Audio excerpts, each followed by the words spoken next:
What's going on there, and everybody knows somehow. Like, kind of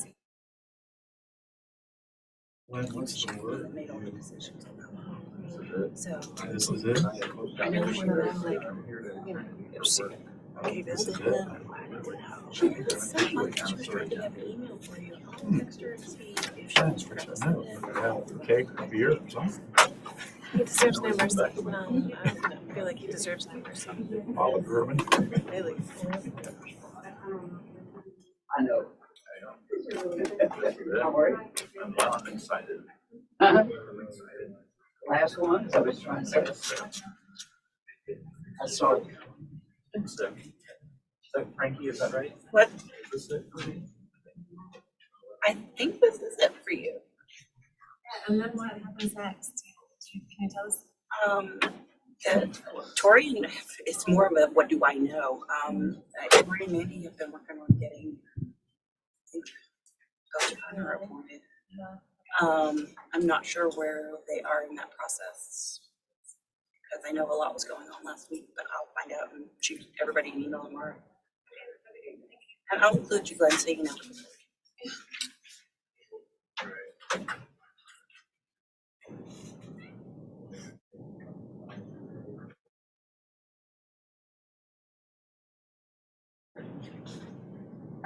And we'll have to decide what to call the bills.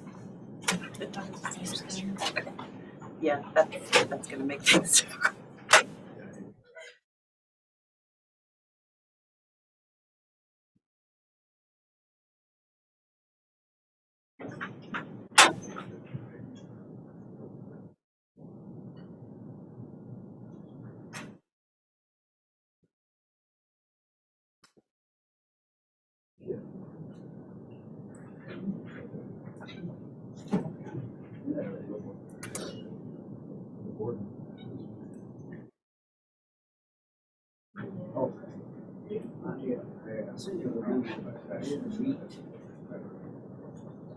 There's 21 troops. Yes. I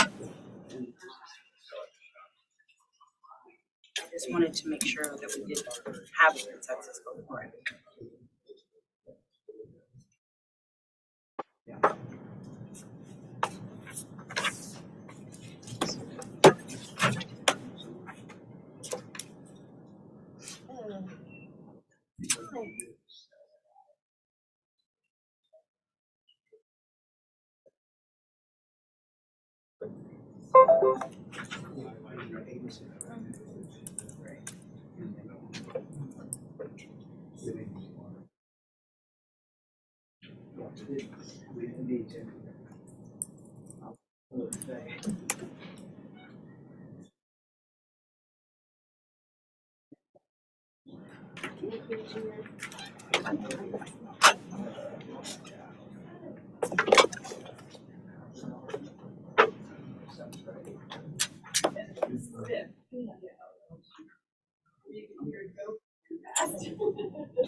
And no one else is.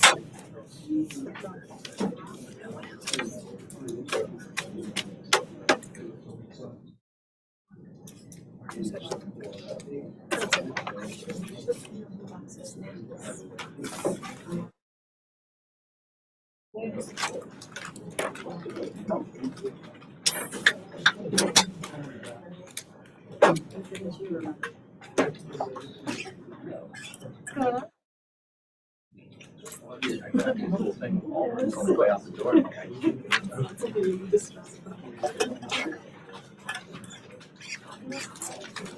One eye. I'm really bad about like not knowing my own strength and it or like slapping my husband next to this person.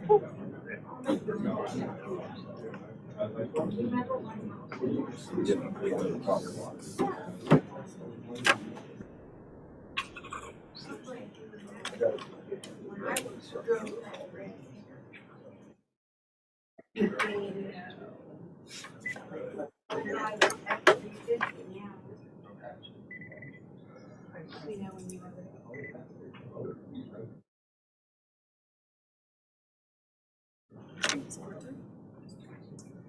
Ready to move on. I'll think of it and then tonight you know say cold. All right, everyone. Welcome to the January 12th, 2023 BAR small meeting. My name is Lindsay Van Slambrook, and the other board members present with me today are Glenn Gardner, Fillmore Wilson, Bill Huey, and Julia Martin. City staff present today are Frankie Pinto, BARS Administrator, and Isabella Gordonier, Preservation Planner. The order of today's meeting will be as follows. Each application will start with an introduction and overview from city staff for the benefit of the board and the public. This will be followed by the applicant's presentation. Everyone will have a 10-minute time limit, and anyone associated with the project, owners, designers, consultants should speak during this period versus during the public comment. Following the applicant's presentation, we'll have public comment. If you are speaking as a member of the public, please approach the podium and state your name first and last for the record. Public comment will be followed by city staff comments and recommendations. And this will be followed by a period of applicant response. So this is a period of time in which the applicant can clarify or respond to anything raised during public comment or the city staff comments and recommendations. Once we've heard from the public, city staff, and the applicants had a chance to respond, we will move into board discussion and a vote. The following items have been withdrawn or deferred this evening: 29 LaBrie and 21 Church Street. If there are any students present, welcome. Once you have stayed with us for the appropriate amount of time, please approach Ms. Gordonier over here and she can sign whatever you need. I'll turn it over to Frankie now for some meeting planning. Okay, information on each application, including documents submitted by the applicant, as well as post-meeting results and staff comments, will be available online at the city website. To view or participate, you can either watch in person or there we have YouTube streaming. Written public comments are to be received 1 business day in advance before the meeting, and were provided to the board. The applicant, all team members have been required to register and submit any documents in advance of the meeting. Staff will control the slide presentation that includes everything submitted by the applicant by the deadline in accordance with the submittal requirements. Applicants simply need to ask staff to advance to the next slide during the presentation. Applicant, staff, and board members are required to give their name whenever speaking. All applications heard today are part of public meeting format. Written public comments received by the deadline of noon the day before were provided to the board members in advance. Board members will be polled by the chairperson for comments and for their vote on a motion. Each board member, when voting, should respond yea in favor or nay not in favor. The chair shall reread the motion verbatim, and the board member making the motion should correct the chair if she has not reread the motion accurately. Results will be posted on the city website. Tonight. Agenda item A1, I'll make a motion to approve the minutes from December 8th, 2022 meeting. Do I have a second?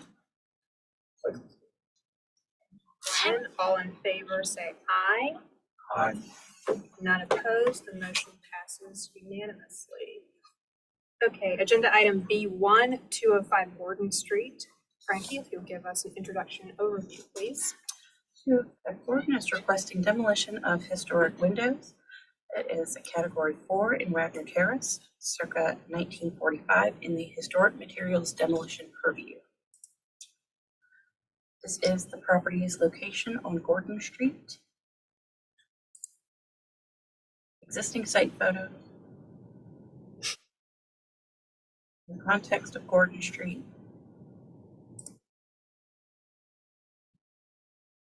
And Sanborn map showing the history of the property.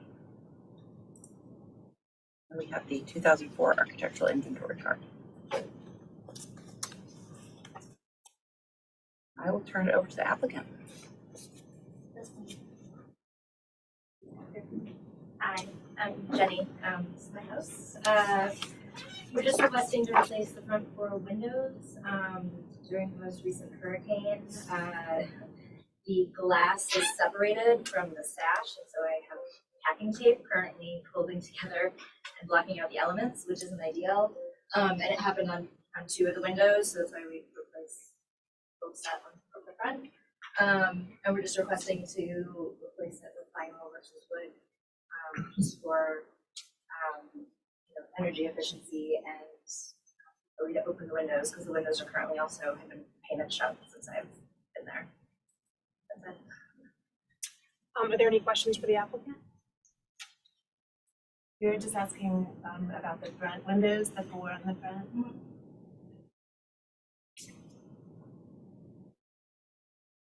Any other questions? Okay, thank you. Do we have anyone speaking from the public?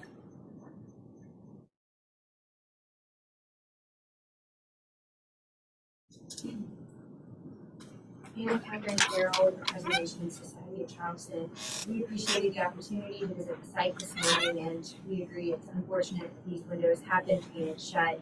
However, we did not observe a level of deterioration to warrant replacement, and we also feel that these are important historic character defining windows, and we encourage the applicant to work with staff via the Historic Materials Demo Purview VAR policy to explore other options if, in fact, these windows are found to be beyond repair. This policy statement does provide for an avenue for exploration of appropriate replacement options, but we just want to emphasize that vinyl is not an appropriate replacement option, but we do hope that these windows can be saved. Thank you.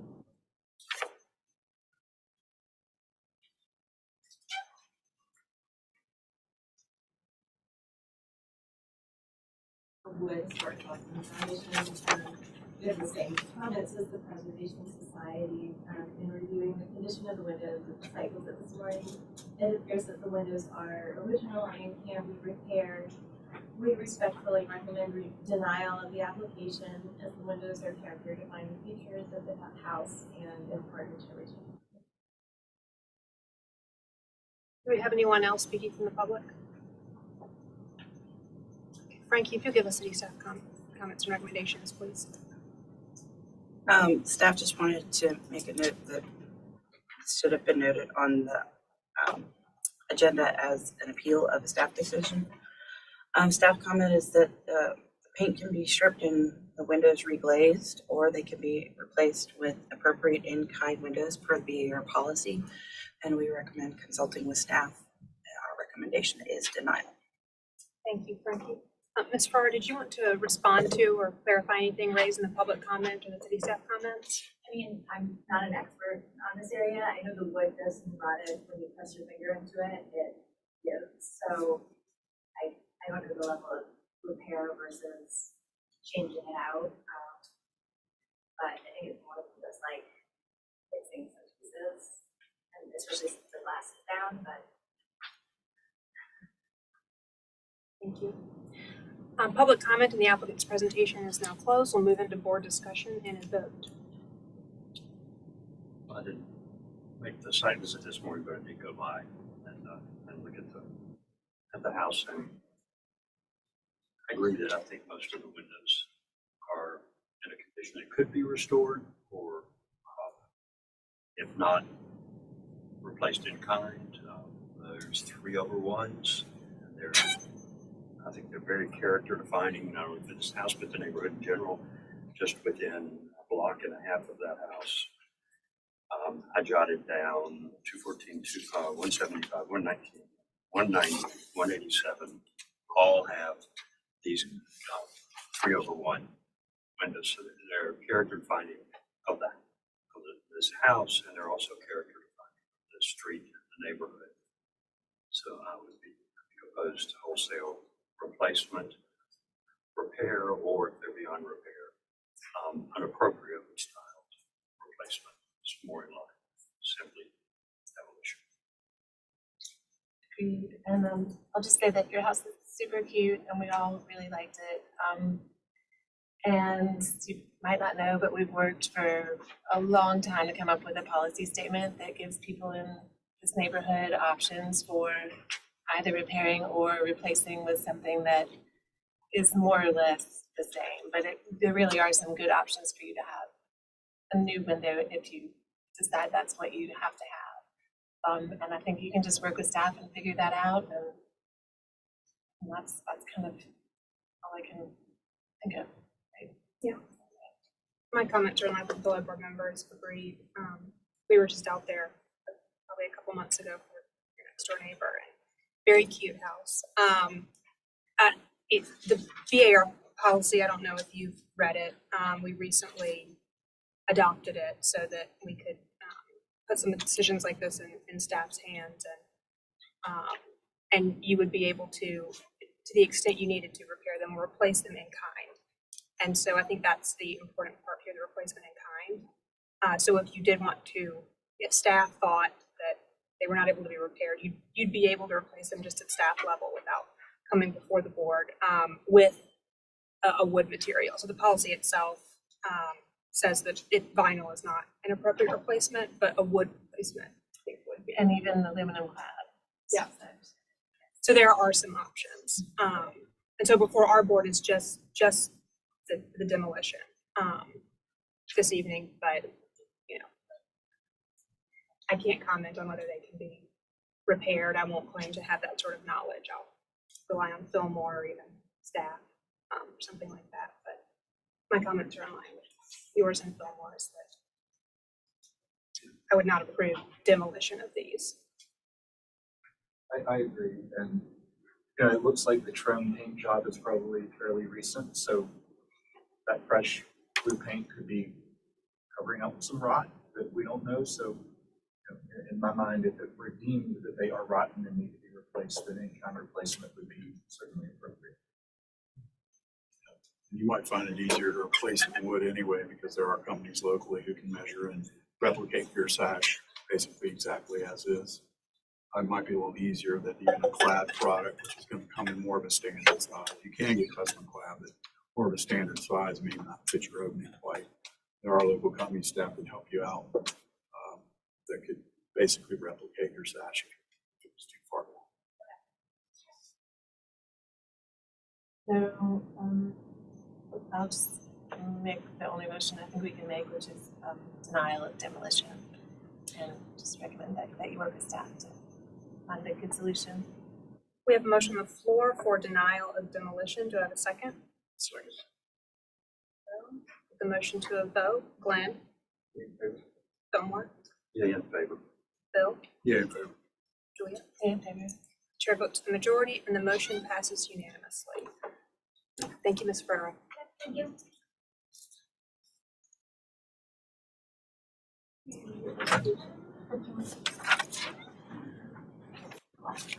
Okay, agenda item number 2 is 42 St. Margaret Street. Frankie, if you'll give us an introduction and overview, please.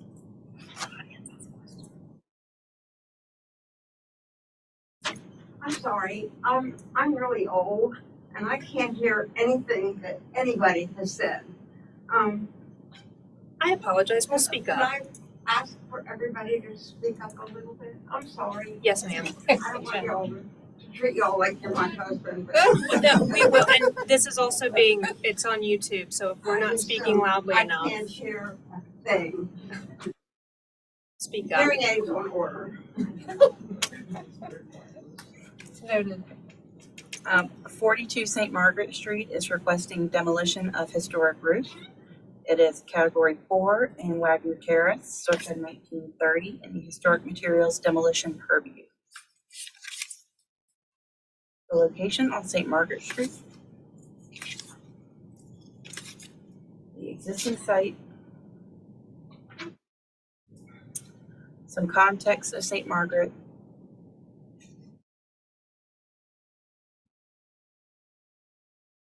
Sanborn map showing the history of the property. And the 2004 architectural inventory photo. And I will turn it over to the applicants.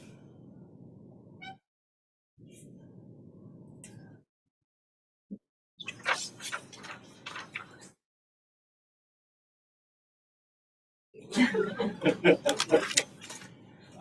afternoon. My name is Chris Carson. I'm with Carson Homes. It's my company. I've been building in Charleston a long time, and we purchased 42 St. Margaret a few months ago, and so we're going to do a full renovation on the house. And we looked at the roof, and I've got Alex Morettis here with me with Roofing America, who has better credentials than I do with dealing with roofing, and he can speak to that.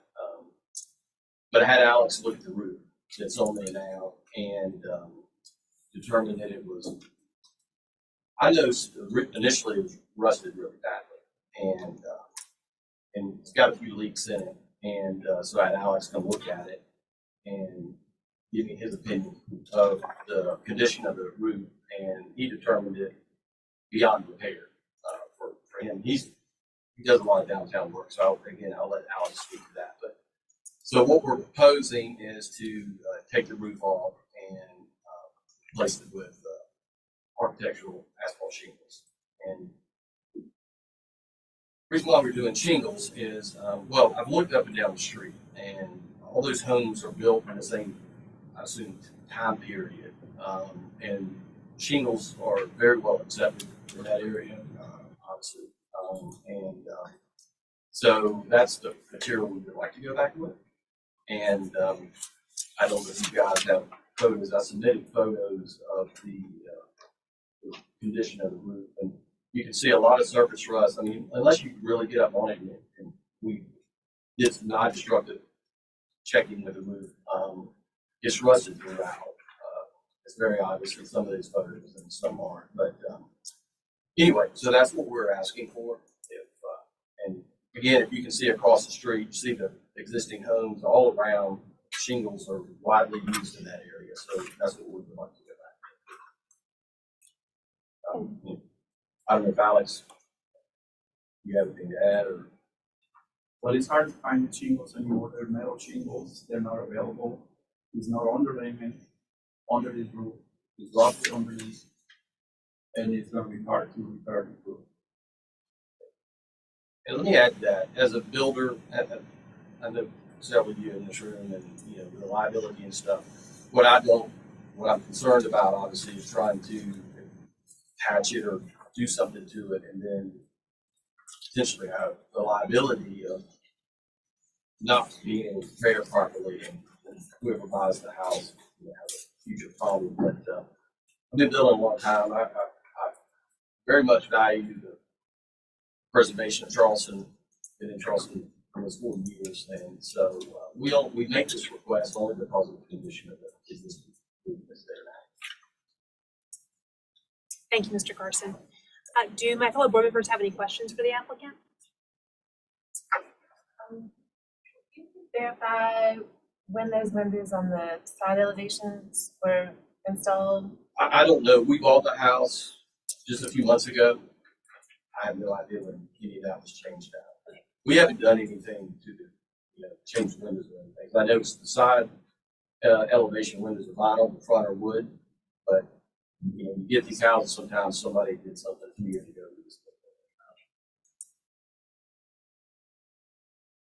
Any other questions for the applicant? Thank you. Do we have anyone speaking from the public?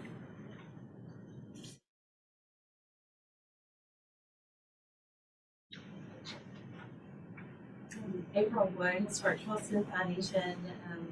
We have reviewed the application for the demolition of the historic metal roof at 42 St. Margaret Street, and we appreciate the chance to go visit the site this morning. The historic materials demo policy statement gives staff the ability to approve the replacement of deteriorated historic materials in kind or with modern replacement materials. Because this board cannot dictate the replacement material, they will likely deny the application to demolish the historic roof. We recommend that this application is deferred so that staff can approve an appropriate and timely replacement.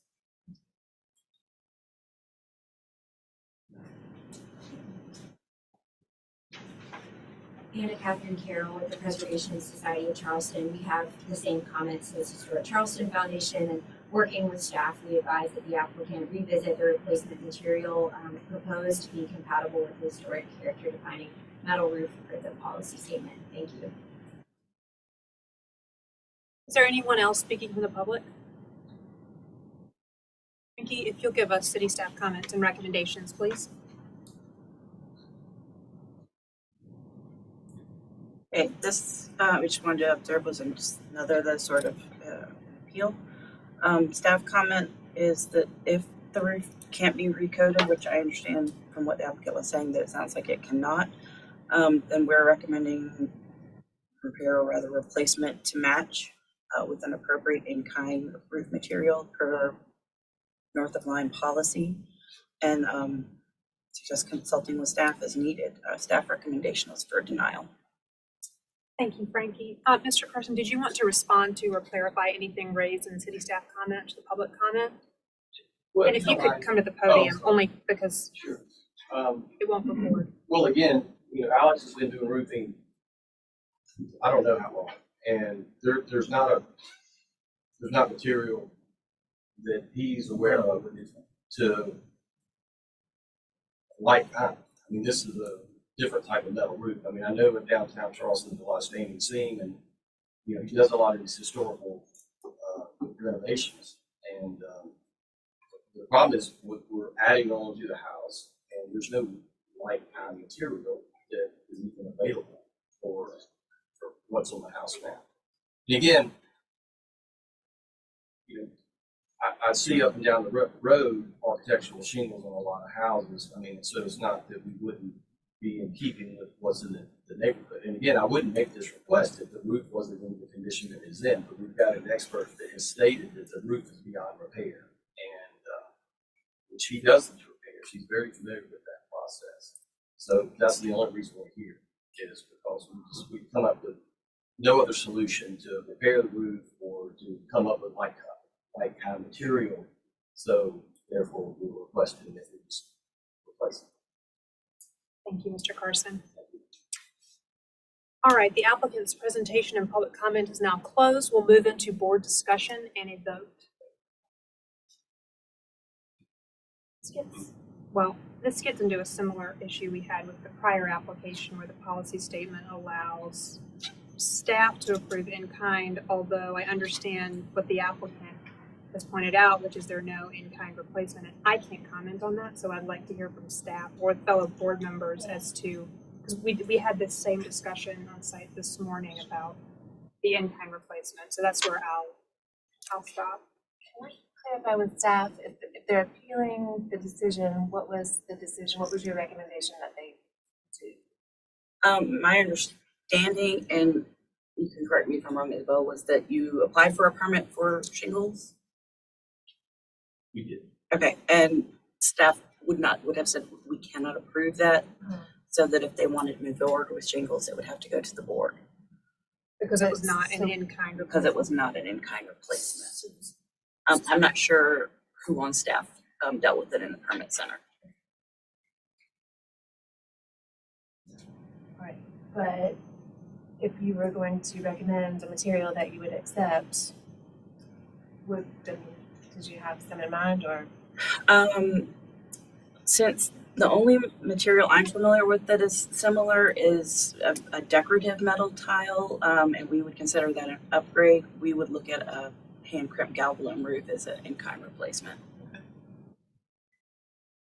think that sounds perfect, and I think that's in line with the policy statement. I mean, that that's covers the base. I don't doubt that we looked at the roof. I mean, I think that if it's not beyond repair, it's nearly beyond repair. It's a galvanized steel. I think it's a stamped metal tile. Those roofs were a little problematic 75 or 100 years ago. And so, and there is no exact in-kind replacement for it, I agree. There is a more Victorian style, very similar tile, made pretty much in the same configuration as the tiles were, these stamped tiles were 100 years ago. But I'm not sure that a more high style or an upgrade would be even appropriate for this house, but in this neighborhood, and I think a house like this, that a standing seam roof would be appropriate. There are a lot of term roofs on these houses from the same period, and galvalume is the typical replacement. So I think a standing seam galvalume would be fine on this. But we have no authority to do that, to even recommend that. Staff certainly does. And our only option is to either allow the demolition or deny the demolition. But if the demolition is denied, you certainly have the opportunity to go to staff. Staff has options that would make replacing this roof in a more appropriate material, but certainly not an exact in-kind material. And staff view was, since there is not since the only option we are knowledgeable of is a more decorative element, and we can't require that as a replacement material, we looked at it as simply a metal roof being replaced with a metal roof, which is why we were looking at galvalume. I just wanted to clarify that. Policy. Yes. I think that sounds logical and fair, and you know, we're not reviewing today whatever addition they're requesting, but it sounds also logical just in construction world that would allow them to tie in the roof of an addition with the same exact material and just sort of keep moving without any weird change of materials. Maybe for the benefit of the applicant, it's worth just mentioning that all the asphalt shingles that you see in the neighborhood, like 99% of them were replacing historic materials in a time when this board did not have any purview over that part of town. And so, you know, recognizing that the loss of all that historic roofing material was unfortunate, purview extended up there, and we try to protect the historic variety of materials and quality of materials in that neighborhood.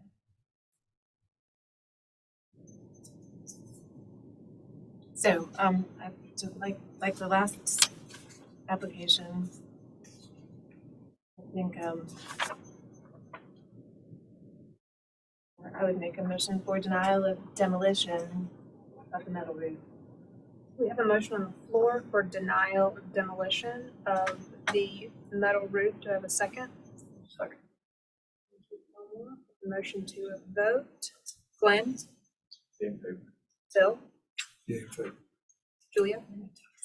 Yay in favor. Fillmore? Yeah, in favor. Chair vote to the majority, and the motion passes unanimously. Thank you, Mr. Carson. Yes. What do I do? So demoing would be, yes, no, absolutely, please do. Approving demolition would mean that you could remove the metal roof and we would have no control over what went back. Staff does have the ability to work with you on what we are calling an in-kind replacement, which, as we stated in meeting, would be like a galvalume or similar material metal roof. Hand cribbed, yes. So staff could work with you on that as a repair. We realize that what is there, even though, yes, we would be considering it a repair because you're still keeping the character of a metal roof. I'll just get with it, Isabel. You can come to the permit center, any one of us can help you. Yes, sir. Okay. Thank you. And that's what, just so you know, this is just new, that we wanted a policy Brand new statement that would policy. allow staff for, you know, homeowners, individuals up in north of Line, so that we wouldn't just have to deny. They could go to staff if they were going to replace, repair in kind. It's only when you're, and I understand you actually had a situation where you find an exact in kind, but still that's something that staff could do. Staff could handle.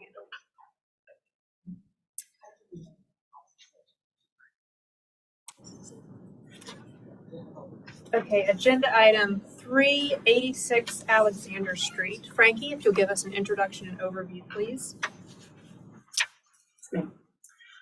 86 Alexander is requesting after-the-fact approval of replacement of balustrades. It is a category 4 in the Garden District, circa 1852 in the Old City District. This is the location on Alexander Street. Existing site photos. My text of Alexander Street.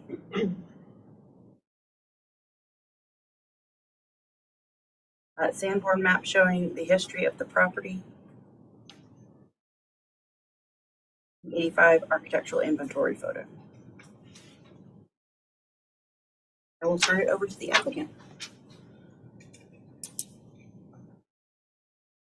Good evening, everyone. My name is Aaron Deacon. I'm the owner of 86 Alexander Street. We had a little bit of a mix-up in trying to be first-time homeowners down the old historic district. As you can see in the photos, the existing house owners and the floor trailers that were there were not historic. Actually, frankly, if you don't mind just walking through a couple slides further. That was what was there when we first purchased the home. This is what is there right now.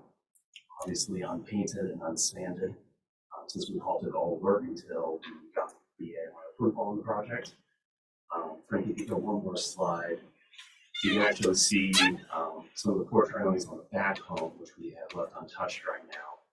And in the next two slides, you should see measurements of that existing porch railings and balusters showing that they are constructed of modern lumber.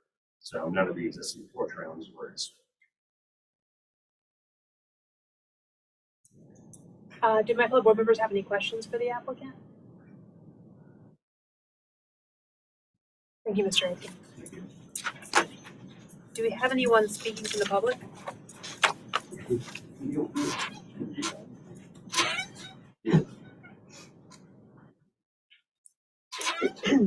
Hi there, my name is Fred Willis, and I'm both a resident of this neighborhood as well as on the what we call a development committee for Mississippi Craigborough. In looking at this particular project, and I live on Alexander Street, the adjacent homes or nearby homes to this particular house, 88 is immediately next door, and across the street is 77, 85, 83, 89, all of which have been restored in recent years, used what we would call the historic balustrade. Now, in 86 Alexander, they've also replaced the top rail, bottom rail, and the rail cap. And the bottom rail and top rail are basically a 2x4, treated 2x4. And the cap looks to me like a 5/4 by 6. That need to be correct. What That they've was there. done. Yeah.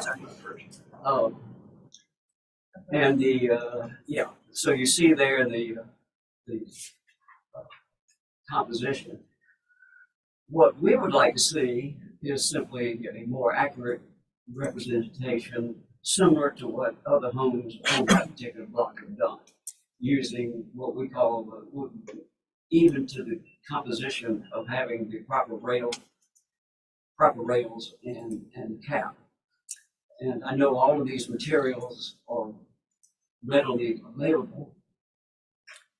And we would just ask that the homeowner, and we're happy to work with you in any way, this home would qualify also, and I don't know if you've asked for a special tax credits that you would get a substantial credit when doing it historically accurate. So, thank you. Thank you, Mr. Willis.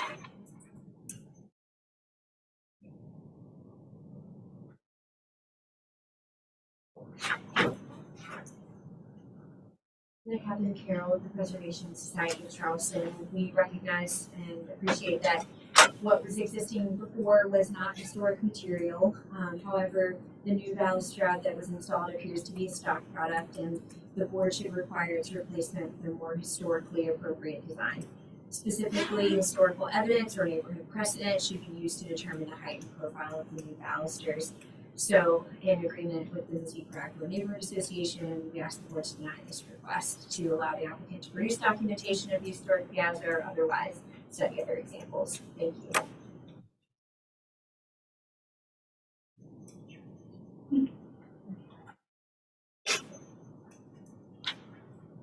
April Wood, Historic Charleston Foundation, HCF has reviewed the application for after the fact approval of replacement of balusters at 86 Alexander.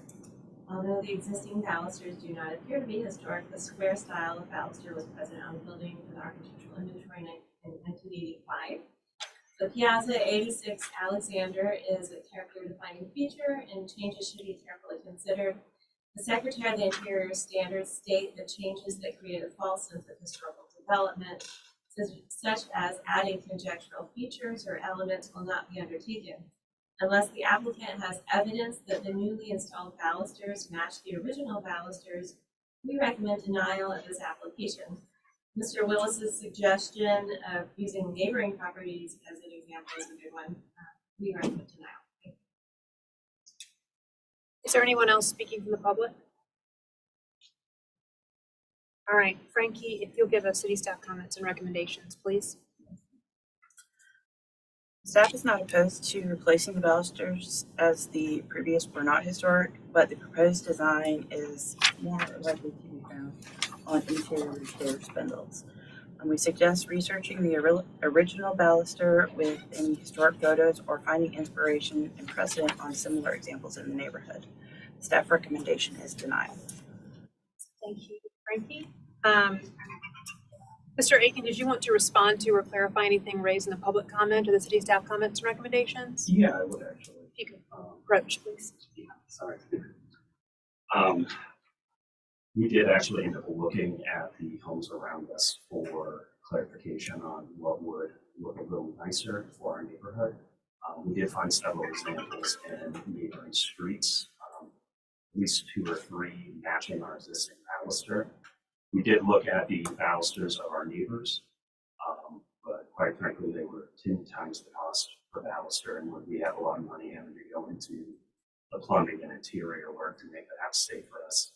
We decided to go with a more cost-effective, but still more aesthetic option than what was originally there. And to the comment, you are correct. They are modern 2x4s on the top and bottom with a modern deckboard on top. We did not change that, any part of that style. When we replaced the porch railings, that was what was already there. Thank you. Thank you, Mr. Aiken. All right, public comment and the applicant's presentation is now closed. We'll move into board discussion and a vote.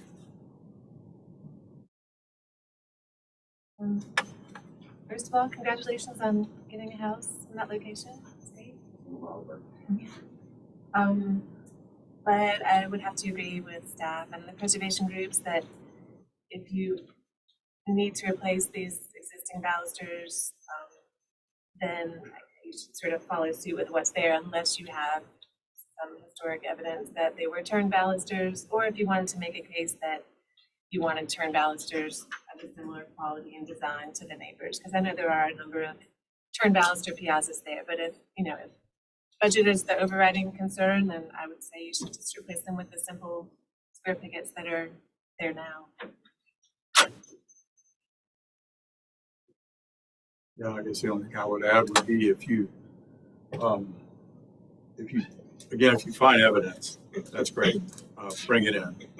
But if you can't find it, and you go back to what I believe is being suggested of the plain pickets, don't go with 2x2s or anything like that. There are some that actually have a hard square edge and they're a little bit smaller. They're either 5/4 square or there's some true 1-inch square that are cost effective, probably as cost effective or maybe even more than what you picked out. And so there are some viable options. And I note that in my comments with others, I did forget to point out that there has been something changed in the porch railing since that architectural inventory photo. Specifically, you'll notice the cross hatches no longer exist. I would have liked to match those. Yeah, those don't meet code. No, no. Yeah.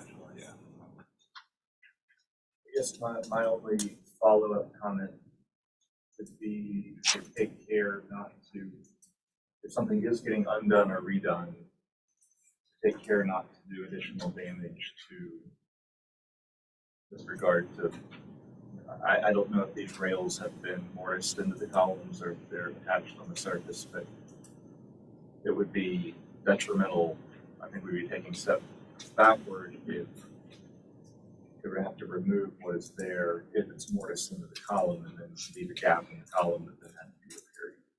I don't know the detail of that, but that would just be an item to acknowledge. Yes, and all of the columns are original except for one.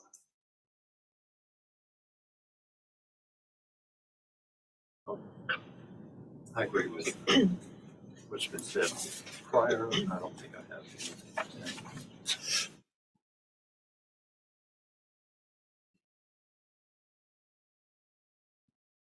Okay, guess I'll make another motion for denial. We have a motion on the floor for denial. Do I have a second? Second.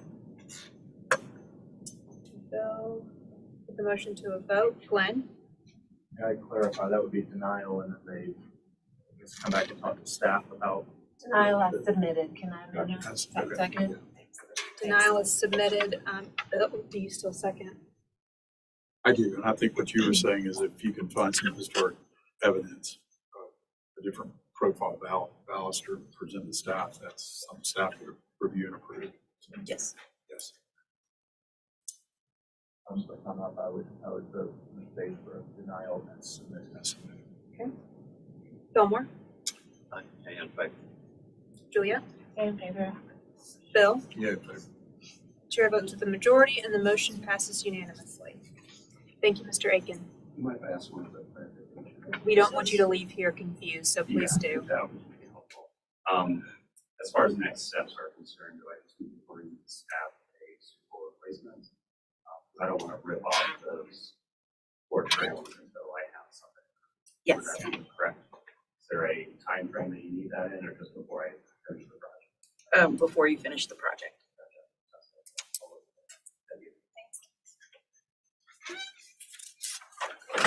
Agenda item number 4, 3 Exchange Street. Frankie, could you give us an introduction overview, please?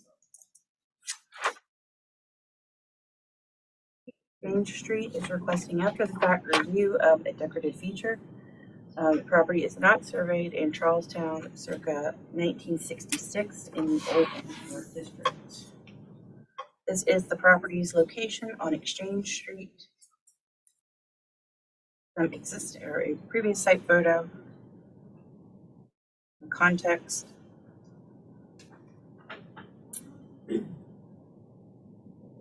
Sanborn map showing the property before the current structure. And I will turn it over to the applicants.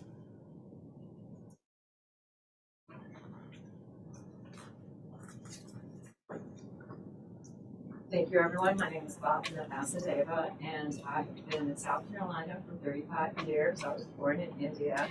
And for me, this is very special to own a little slice of history and live the American dream. The house, we purchased it in 2021, and I've got some photos here of the just depicting, you saw the before photos. Oh, there we go, thank you. I wasn't sure, I don't like to depend on technology too much, so I brought my own in this little board, but yes, thank you so much, Frankie. So the decorative V was something that we added. We purchased the home. We just did some, interior cleanups and exterior. We added some landscaping. And since the house was, I thought it was 1970, I just learned just now that it's 1966. We did not realize, and I apologize profusely if I needed permission to do anything like this. I was really careful, especially after listening to all the applicants, about buying a house, because I know how sticky it is, and how you have to adhere to the policies for the DAR. And I really appreciate the Preservation Society, the Historical Society, what they're doing, by the way, and their role. So I apologize profusely to this board and to those societies if I did something.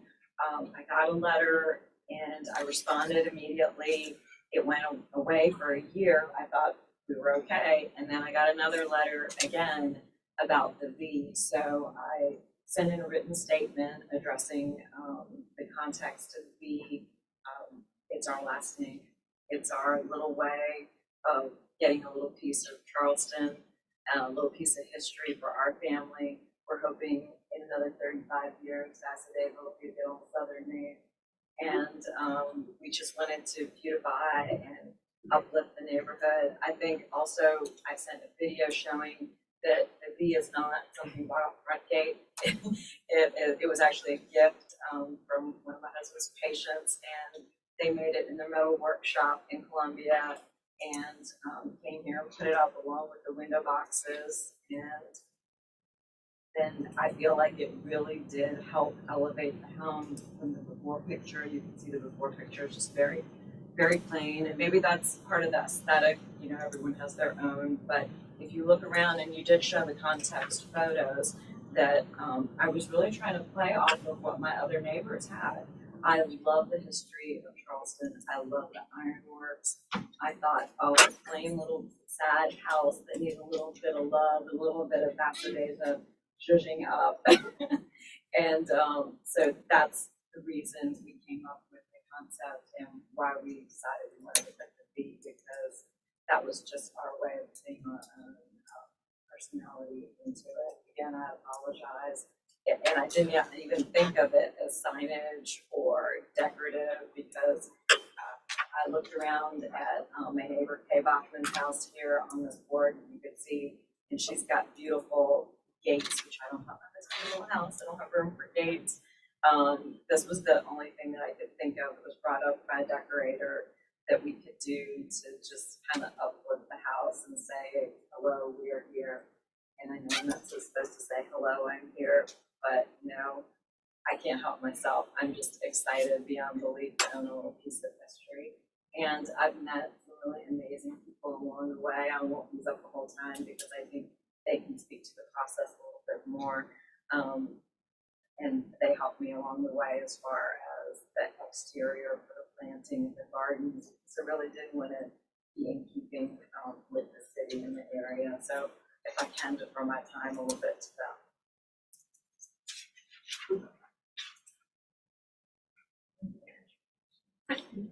Donna Cox. I'm Donna Cox, what I lack in hearing and makeup and lung power. As Mrs. Vadevis said, she and her husband, Dr. Vadeva, intend to retire here, and I'm sure they intend on making further contributions to the city. And this was just an oversight and a total, she didn't even think about this. We can move this V to the inside of her courtyard, if that would be acceptable. We can incorporate it into the gate that goes into her patio garden. There's other places that we can put it if you would prefer it does come down.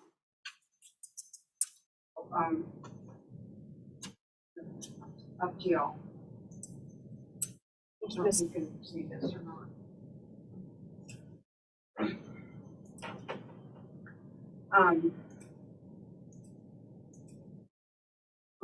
My personal feeling is that it may be a little bit big for the space that occupies, and maybe something a little bit more tailored, with an oval around it or a square around it or something like that. That's my feeling on it. They just thought it would be a nice addition to the facade of the house. And it was just a total misunderstanding. Okay. Thank you. Thank you, Ms. Cox. I think Gino wanted to say good morning. Yeah, you do. You're here. It's Gino Fowler. I'm a locksmith downtown. I've done several homes. I do a lot of wrought iron. Have a lot of homes south of Broad. Initially, when I saw this, I thought it was kind of innocent looking. It was kind of blended in with anything. It didn't call attention to any product, anybody's name or anything. This was neat. And I thought maybe situating in another place might be better, but then again, it reduces the visibility of it, which is the whole idea. So understanding Charleston and how everyone is about change and things like this. I think that I understand the problem that with working with the VAR on this particular item. Again, I point out that it doesn't talk about a particular name or a particular product. And a lot of times I take things down for people because they didn't realize they had done something like that. So essentially, my view is when I first saw it, I knew there might be a problem. So I understand why we're here today. Thank you very much. Thank you. Do my fellow board members have any questions for the applicant?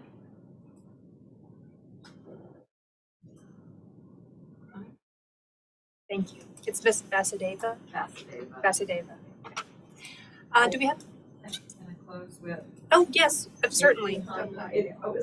Okay, so it's become a little bit of a social media icon. If you haven't been on Instagram, I actually found this on somebody else's Instagram, and lots of pictures of people posing underneath it. So, again, I apologize.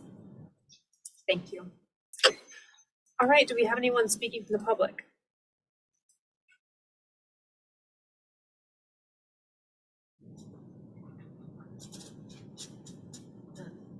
April Wood, Historic Charleston Foundation. HCF has reviewed this application, and we do not believe it's appropriate for houses within the historic district to be personalized because this does not conform to or contribute to the character of the district as a whole. But the V is attractive, and we like some of the suggestions of locating it to other areas that are not attached to the building or maybe on the back yard. So more another location. So we recommend denial of this application as it is right now. Thank you.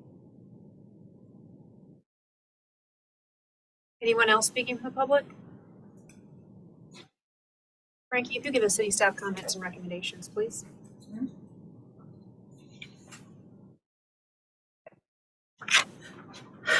Staff wanted to make the observation that the board has previously denied monogram, if you will, features on structures and fences.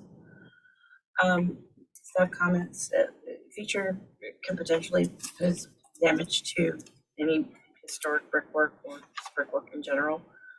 The scale of this is much too large for the structure. The feature is 55 inches by 79 inches.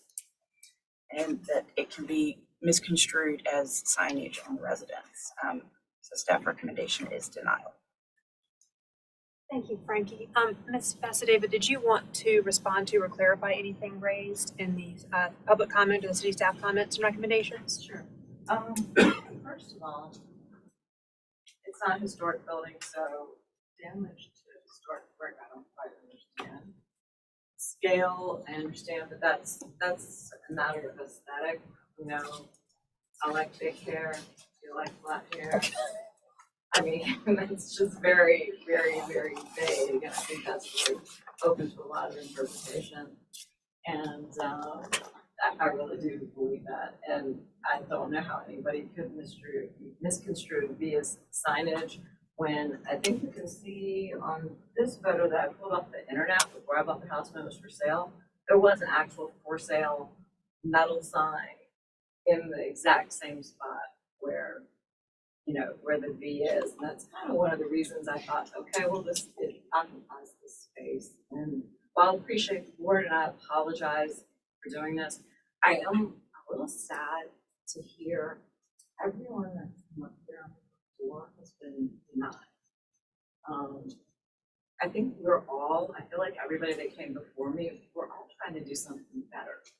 We're trying to improve. I have to say some of the buildings, when I first moved in, the balconies were falling down. You know, there were things that were not, you know, not up to my speed, but I didn't complain about them. I understand that is the role to take care of and create a very nice aesthetic. I appreciate what all the societies do. But I also do think we need to, as a board, have a little bit of leeway and have a little bit of whimsy and fun in a city that is known for its creativity. I don't want you to squash the creativity of people and also the exuberance of people coming in, wanting to buy, wanting to uplift, wanting to renovate. because it becomes such an uphill battle that nobody wants to do it. Because I personally would like to find more property downtown. And I was trying to be really careful in buying something in a non-historic area. And of course, I'm going to listen to what you say. If you deny me and you want me to take the fee down, I'm happy to do that.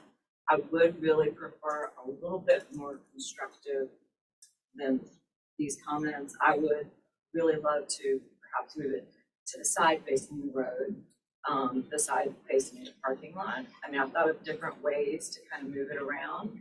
And I've spoken to my neighbors. I haven't like met all of them. I haven't been there that long. And I've got a couple that tell me outright they don't like it. I got a couple that tell me they love it. So I feel like some of these things need to be taken into consideration. I'm going to do whatever I need to do to be compliant because that's the kind of person I am. I'm a joiner. I appreciate what everybody's doing, but I hope you can hear my words and understand that I'm not a conformist. I'm trying to conform. This was me trying to conform. I didn't mean to do anything wrong, but as a homeowner, we have to have a little bit of our own personality in a home. Thank you, Ms. Vasadeva. Just have one quick thing to add. If you would approach the microphone, please. I don't think Nathaniel Russell had a BAR when he built his house. And we cherish that monogram today. So if done properly, it's not bad. I think it can be 100 years from now, it's going to be significant. Thank you. Thank you. All right, the applicant's presentation and public comment is now closed. We'll move into board discussion and a vote.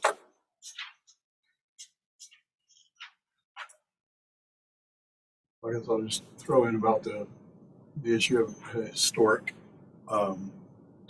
You're about 3 to 4 years from being considered a historic structure. So 50. You feel old now. It's a 50-year window, and properties are looked at under the lens of historic at that point. So you're getting pretty close. And yeah, I mean, I'm an architect. I like expression. I've worked in the city for 30 plus years,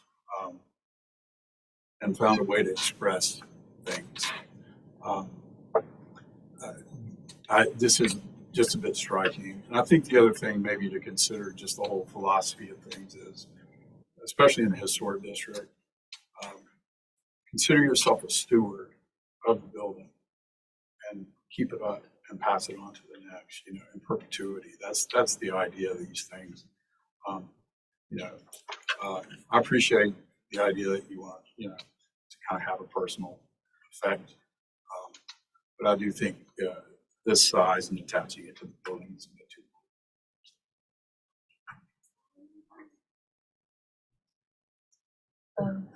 I'll admit to having struggled with it, trying to look at it in person. Because there are plenty of people who have a little nameplate that has their name on it and their address on it, and there's a fine line, and I don't have the definition really of that fine line between an address marker or a nameplate as opposed to a rather large decorative item. And it's big. And I also am somewhat accustomed to helping clients place things that they're given that I don't always love. And when someone receives a gift, you have to do something with it to be appreciative. And there are times when I have to creatively work something in where you appreciate it, but it isn't at the front door. I've looked online at the photos of the garden as it is now. I'm sure you could absolutely use it in the garden as a decorative element. Have it worked into a trellis. I think there are a lot of options. I guess for me, the threshold of how big is too big and where does that line get crossed is the blur. but I have a struggle with the answer to what scale is. I've struggled with this one too, and maybe I'm biased because a V is the best letter. But I don't think, I'm not convinced this would be considered signage, so I don't think this looks like signage, but it's the size. I don't know where the line is. And I did think about that there are nameplates and things that people, and not this large, but where is the line? And I don't know. And I don't have an answer, and perhaps I'm just, but so I don't have a problem with putting this where it is, so long as you're not, well, I guess this is not historic brickwork just yet. Well, it technically is, right? 57 years old. Oh, so this is historic Oh, wait, brickwork. my math's wrong. Yeah. That's wrong. Oh, yeah, I'm older than I remember. 1970s. Yeah, it is historic. Okay, That's so historic. so Even 70 is historic now. Yeah. But Sorry. as long as you're not, hurting the historic brickwork, I think the question is how large can this be? Yeah. And I don't know. So I'm not opposed to a Something letter or metal. something metal like this, especially something that I personally, I wouldn't construe this as signage. I wouldn't walk by and think this was a business. To me, this very much reads as, I think we've looked before at people putting monograms and fences and things, which we have not approved. But to me, this is different from that. This is something, if it were not permanent, could be easily removed. I'm not opposed to it, something like this. Feel the same way, and I think it's really interesting to consider this subject. The asymmetry of that facade sort of gives you that spot to do something, and it's attractive what you've done. The scale of it, I have to say, is probably a little much. And then I don't know if we would feel differently if it did not have a personal monogram, if it was just something decorative. But Ms. Cox beat me to the reference to the Nathaniel Russell House, which has the big N and R, maybe not quite this big, but of course we value that. So I'm still kind of struggling. I guess I have to think back to, I know we have absolutely denied a pair of gates on South Battery that had, I think, an M. Because of the personalization and the fact that it did start to date a design beyond Nathaniel Russell and Blue Trail Briggs, who both had the Ironwork initials. They're there and they're part of history. I think part of my concern would be that we have denied it before and we have set a precedent as a board because it was a particular initial that we said no to.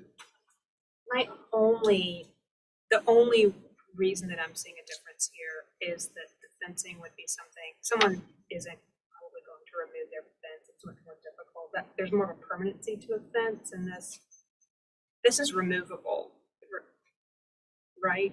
And I don't know how it was installed. It was honestly like, yeah, on a whim by some young guys. I had no idea of size. I don't know enough about that. I let people that are professionals do things like that. I just love the idea, and whether it's V for Vasudeva, virtue, victory, virus, whatever you want it to be for. I just love the whimsy of it. Like I love the whimsy of Charleston. If the applicant had come with this as a proposed design and we could have discussed the scale of it, I think it might be a different situation. I think that there might be a little more appetite to entertainment, maybe. But it's really I big. have to agree with Glenn about the precedent issue. We have consistently denied monograms, and I would contend that this is a little different than in the yard. That was put on that house when it was built.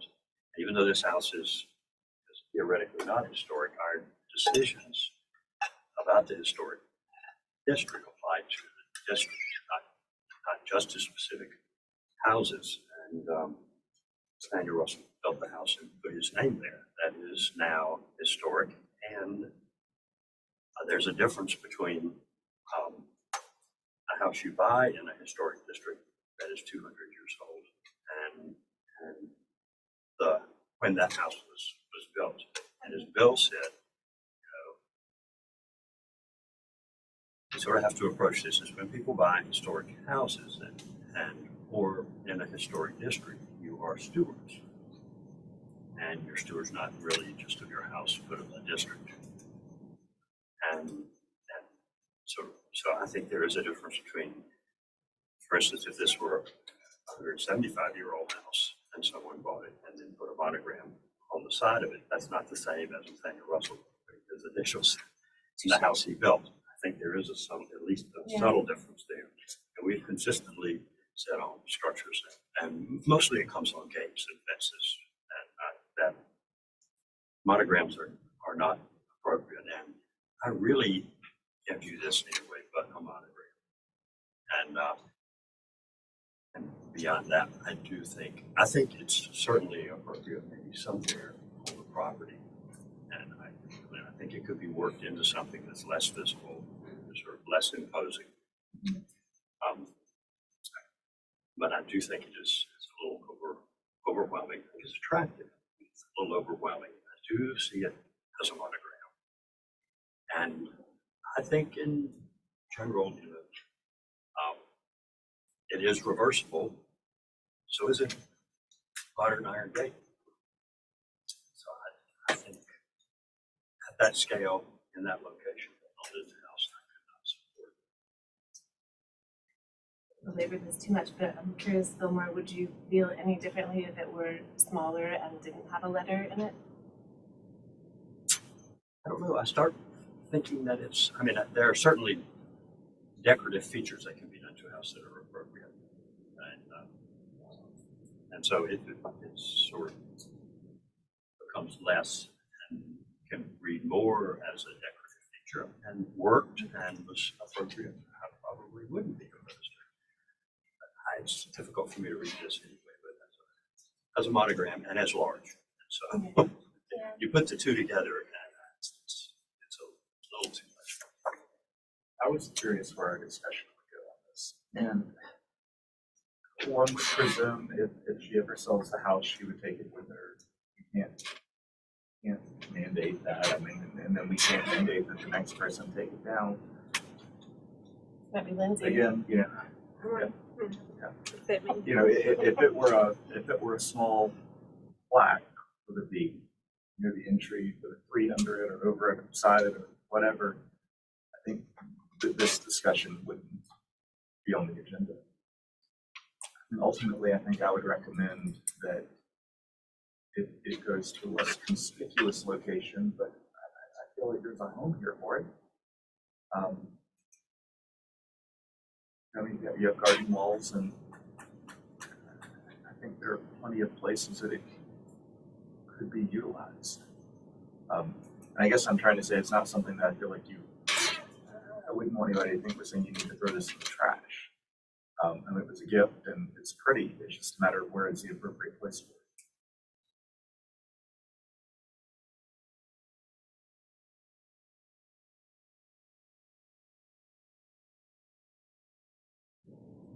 Fillmore, I appreciate your distinction between something that was intrinsic to the design versus something that was added later. I mean, a lot of balconies were added and we love them, so you can talk about this stuff for a long time, but I think that's a really valid point.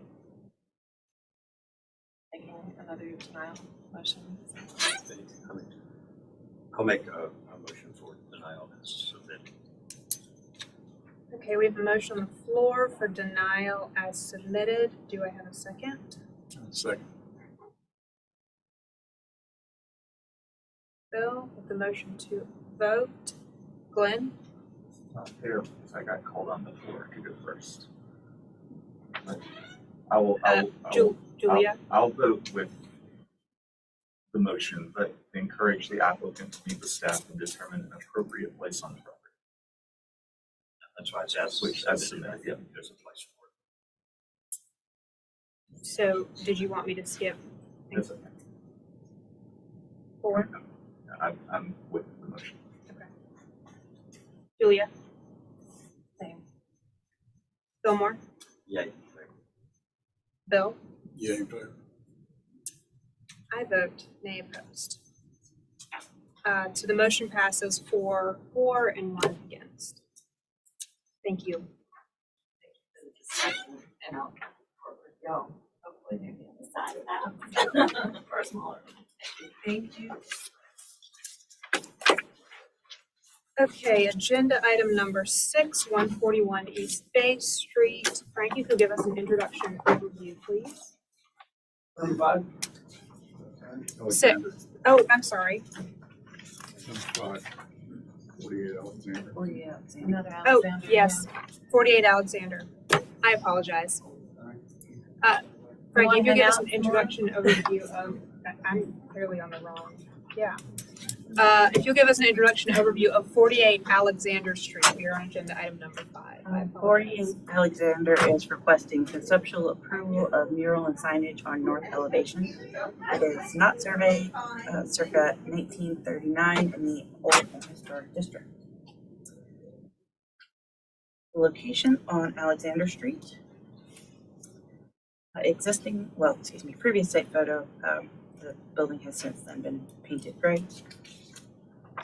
Context of Alexander.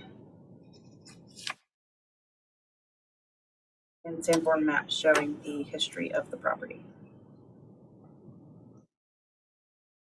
I will turn it over to the applicant.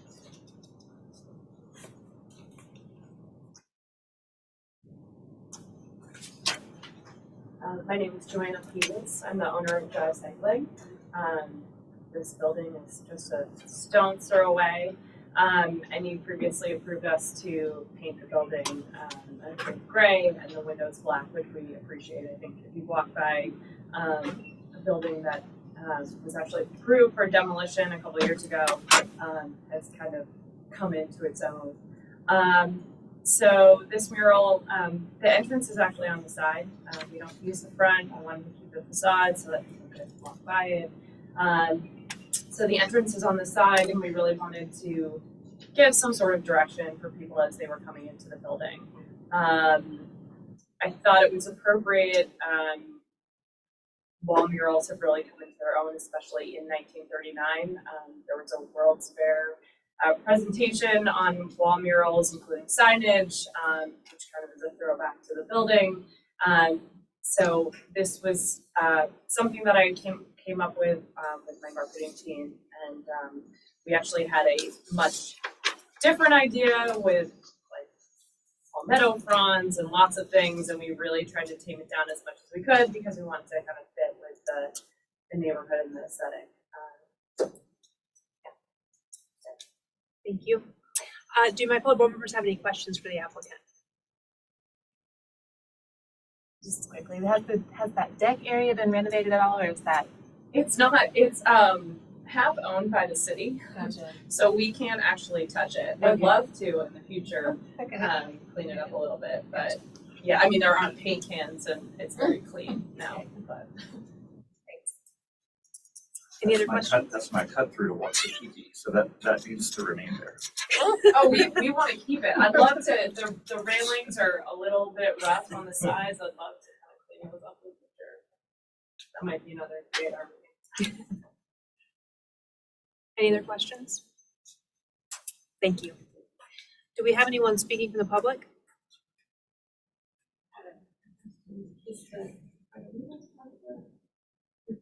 No. All right, no public comment. Frankie, if you give us city staff comments and recommendations, please.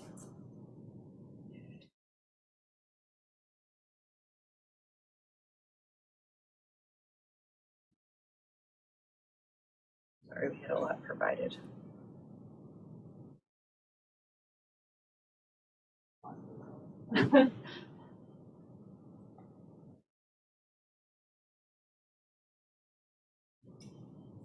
Okay. So staff just wanted to make observations, and I will go back to the pictures, but The business already has two 35 square foot facade signs on the east wall facing East Bay Street and on the west wall facing Alexander Street, and one 19 square foot freestanding sign. Staff had been working with the sign company to allow the sign on the rear wall. Per the zoning ordinance, there is an allowance for facade signs on a facade fronting a public street or public right-of-way. And signs shall be limited to those facades which either front the public street or public right-of-way, or which have a building entrance to the general public. So staff had worked with the sign company on allowing the wall on the East Bay Street side, which does not actually front the street, but since it has a view of the street, staff worked with the sign company to allow signage there. Staff comment is just, since the business already has extensive signage, we would recommend altering this design to just include a pattern only and eliminate the text, since there is so much signage already. And staff recommendation is denial as proposed. And sorry, I meant to put these somewhere else, but this is the sign on Alexander Street and facing East Bay, and then the freestanding sign. You, Frankie. Ms. Pease, did you want to respond to or clarify anything raised in city staff comments and recommendations? Yeah. If you could come up to the it's YouTube, it's not. That's okay. Something that was just mentioned was sign facing a public walkway or a main entrance. And again, our main entrance is on that side, and that is a right of way right through. I guess is a right of way through. So it would really be beneficial for us to have additional signage there. Thank you. All right, public comment and the applicant's presentation is now closed. We'll move into board discussion and a vote.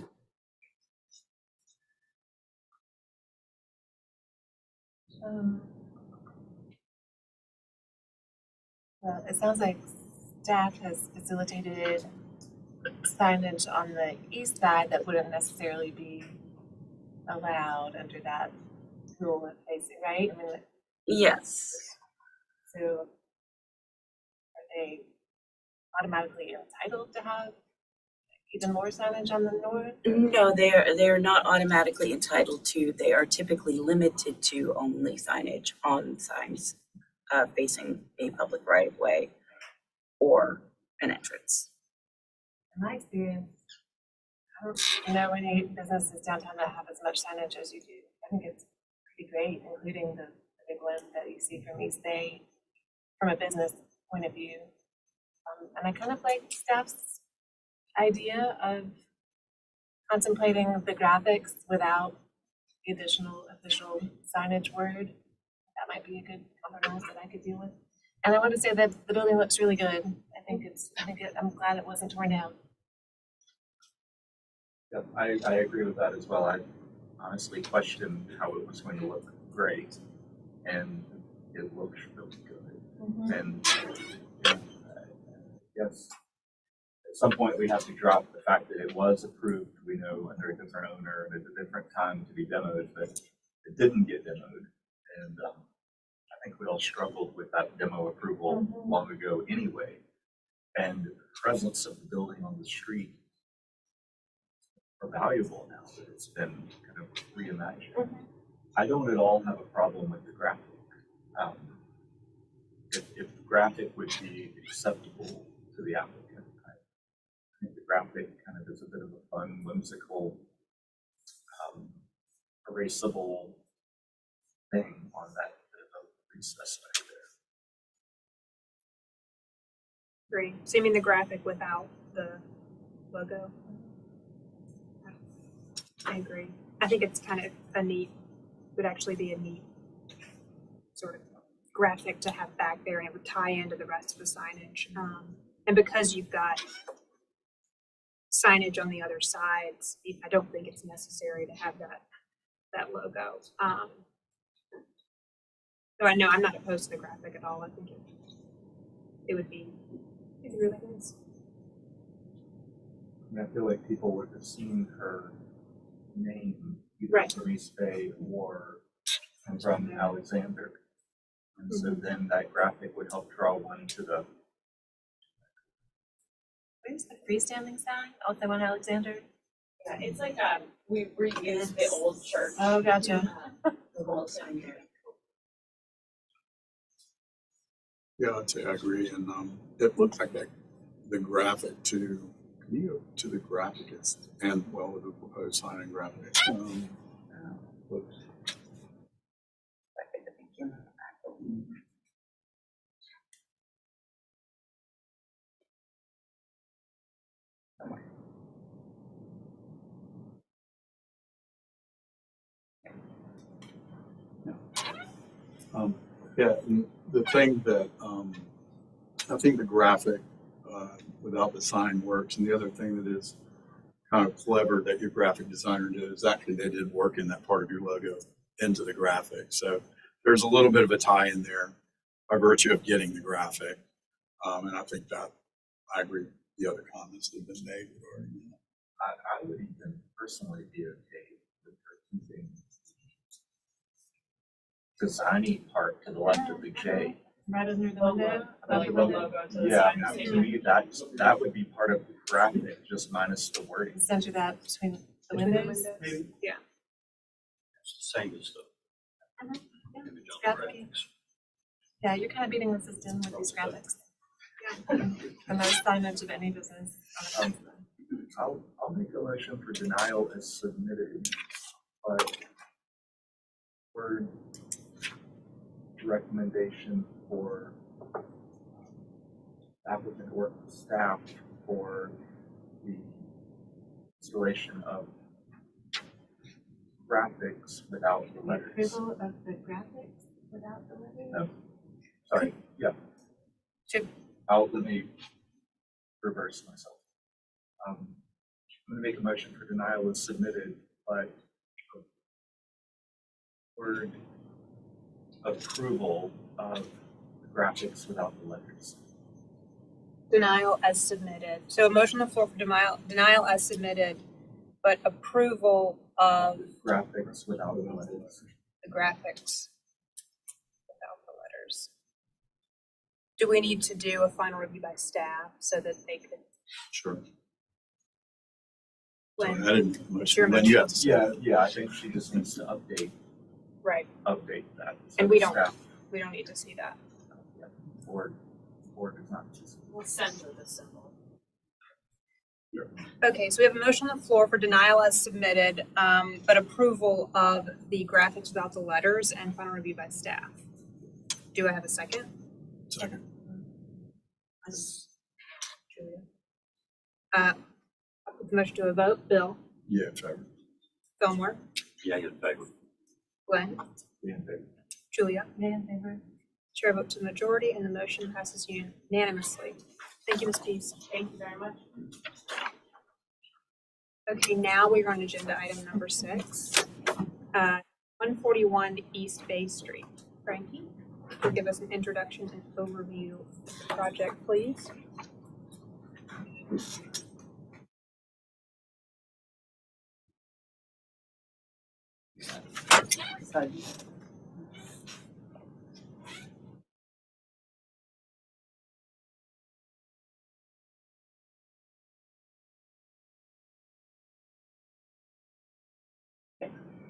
Um, 141 East Bay Street is requesting conceptual approval of rear 2-story balcony. That is a category 1 French Quarter, circa 1853-4 in the Olden Historic District.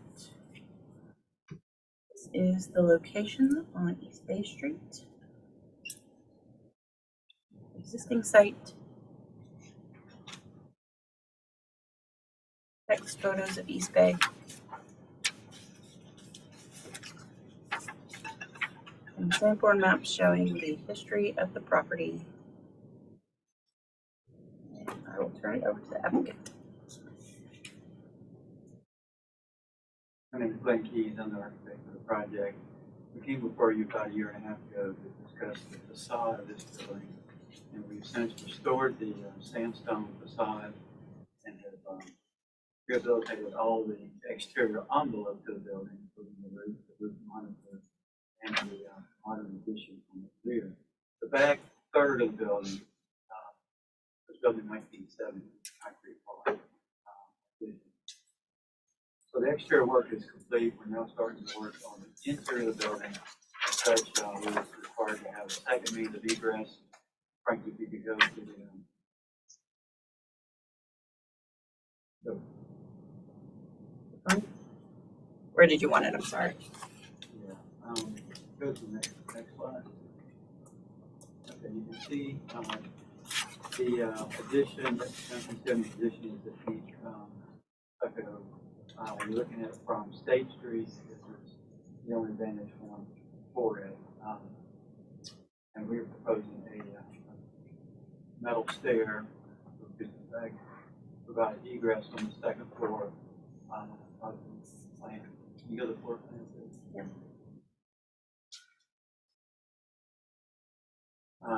So the building will be used as an event venue. On the second floor, it has some really grand spaces. And so we're putting a stair on the rear, just for egress out, and with egress out to State Street.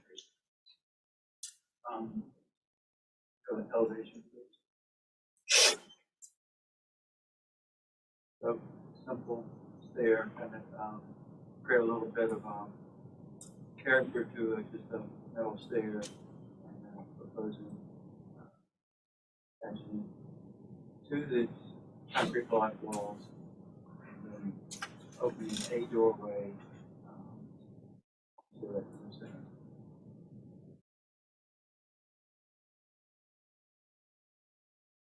This is from the parking lot of the bank next door.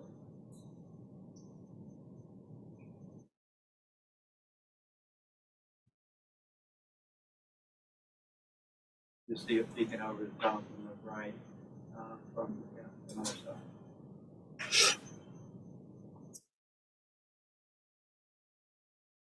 So we're requesting conceptual approval, and that answers any questions. Do we have board members have any questions for the applicant? And am I reading that correctly that the columns are open iron? Okay. And would probably have some balusters or something. I'm sorry. It seems like the width between the vertical elements is more than 4 inches. I know this is conceptual, but Yes, that'd be 4 inches. okay, cool. Thank you. And this is go to the rear elevation. Yeah, these are like that. In between the tall between elements. No, that's a steel. I think that's what I was trying to figure out. Oh, it's a wide flange. Yeah. Any other questions? Thank you, Mr. Keys. Do we have anyone speaking from the public? All right. Frankie, if you'll give the city staff comments and recommendations, please. Staff wanted to make, had a few observations that the proposed alteration is not visible from East Bay Street, though it is somewhat visible from State Street.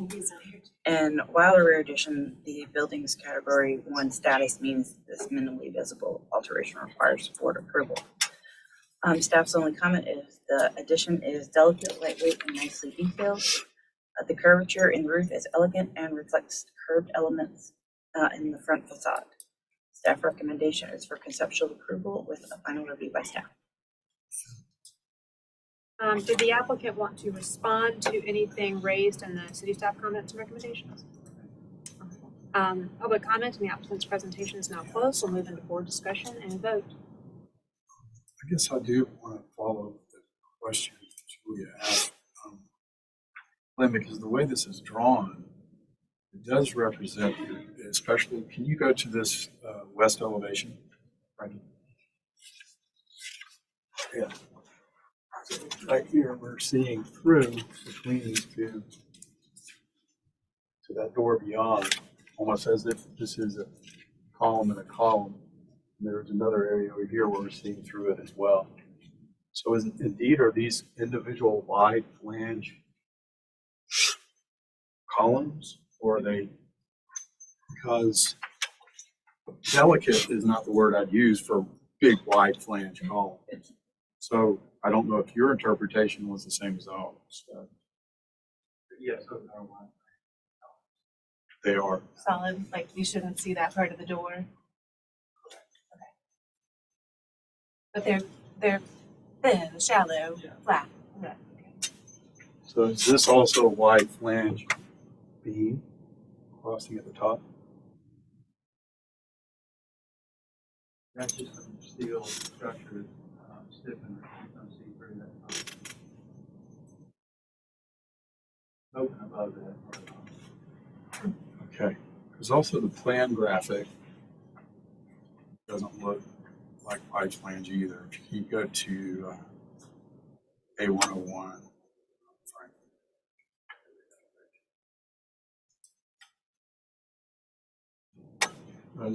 You can't zoom, can you? Flat. Zoom. Yeah. Flangeless. Flangeless. These little points right here. They're not really showing a wide flange profile there. Is that what you wanted, Bill? Oh yeah, you're zooming in. Yeah. Yeah, right here. Right here. These guys. They almost look like they're pipe bones. Individual pipe bones. So this before you have on it's just representation right now. We're trying to get Okay. approval. And all those in the details. I guess the reason I ask is I can see the term delicate used as if they are pipe bones. And I was thinking it's pipe bones, which to me is more delicate. So that's why I was just trying to get my visual right. I think that was kind of a mashup of my comments and one of Tori's comments. And that we might have been looking at different things when we were referring to it being delicate. I think that was partially something she was stating about the roof and a combination of something I was saying about the addition as a whole. Yes. Question, I guess, is only the roof visible? I can go down and show you. Or is one corner? It's sort of one corner of it. So this corner here. That's probably not gonna be permanent. I was gonna say that, I think.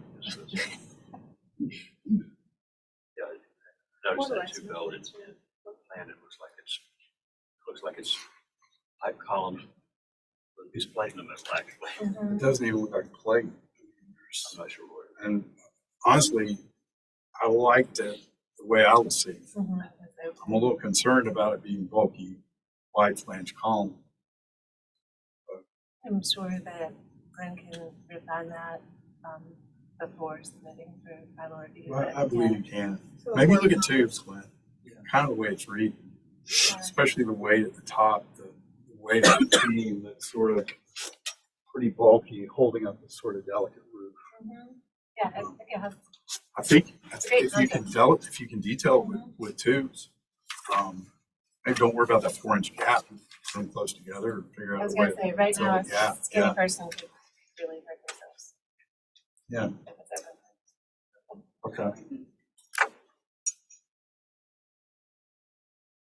All right, so sort of lost track of where we are, but I think the concept is great, and I think the applicant's aware of the need to refine the details for final review,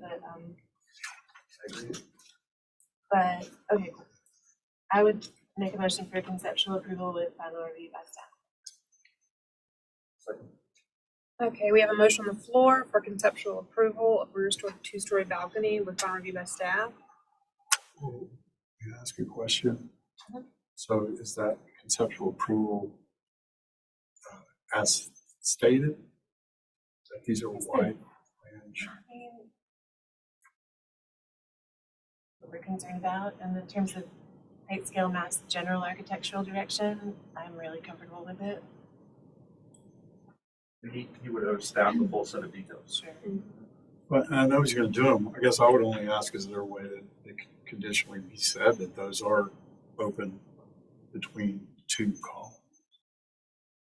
Did you want The way to it's add a board read. comment, Julia? You want to take over, make a motion? No, does that make sense? I was just saying. I think I would almost want to leave it Yeah. open for him to interpret and develop and Okay, well, refine. I guess all I'm saying is, How about adding a board comment to ensure delicate details yeah, of just this new to structure? respond to staff's comment, the Mhm. addition is delicate, Yeah. lightweight, Yeah. and nicely detailed. Yes. Board comments, make sure it's delicate and lightweight and nicely detailed. You know what we're saying. Okay, I'll re-up my second. for Okay. the motion. So we've got a motion on the floor for conceptual approval of the rear two-story addition with a board comment to ensure delicate, lightweight, and nicely detailed plans and final review by staff. Glenn? Second. I will put the motion to a vote. Fillmore? In favor. Bill? Yeah, in favor. Julia? Yay in favor. Glenn? In favor. Chair vote to the majority, and the motion passes unanimously. Thank you, Mr. Keys. And thanks for drawing the pool balls in formation. Not that you personally did it, but that's really funny to see all the pool balls on the pool table. Okay, 29 LeGree Street has been withdrawn by the applicant. We are on agenda item number 8, 610 Rutledge Avenue. Frankie, when you're ready, if you'll give us an introduction and overview, please.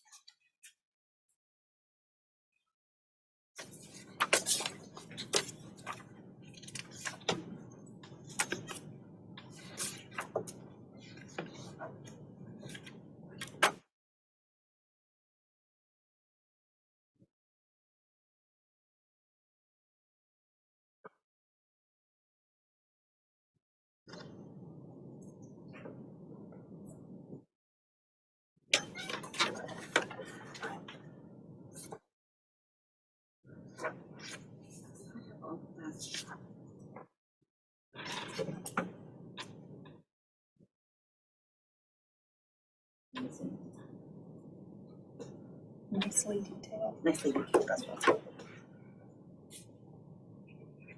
it put that condition on all of our motions? Nicely detailed.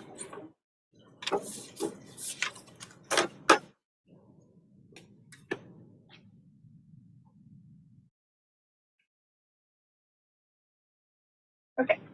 610 Rutledge is requesting conceptual approval for renovation to existing structure and rear addition and renovation and rear addition to accessory structure at the street. It is a category 4 in North Central, circa 1920 in the historic corridor district.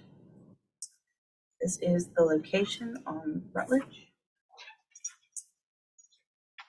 Existing site photos. Context of Rutledge Avenue. Sanborn map showing the history of the property. I don't have a photo, so I will turn it over to the applicant.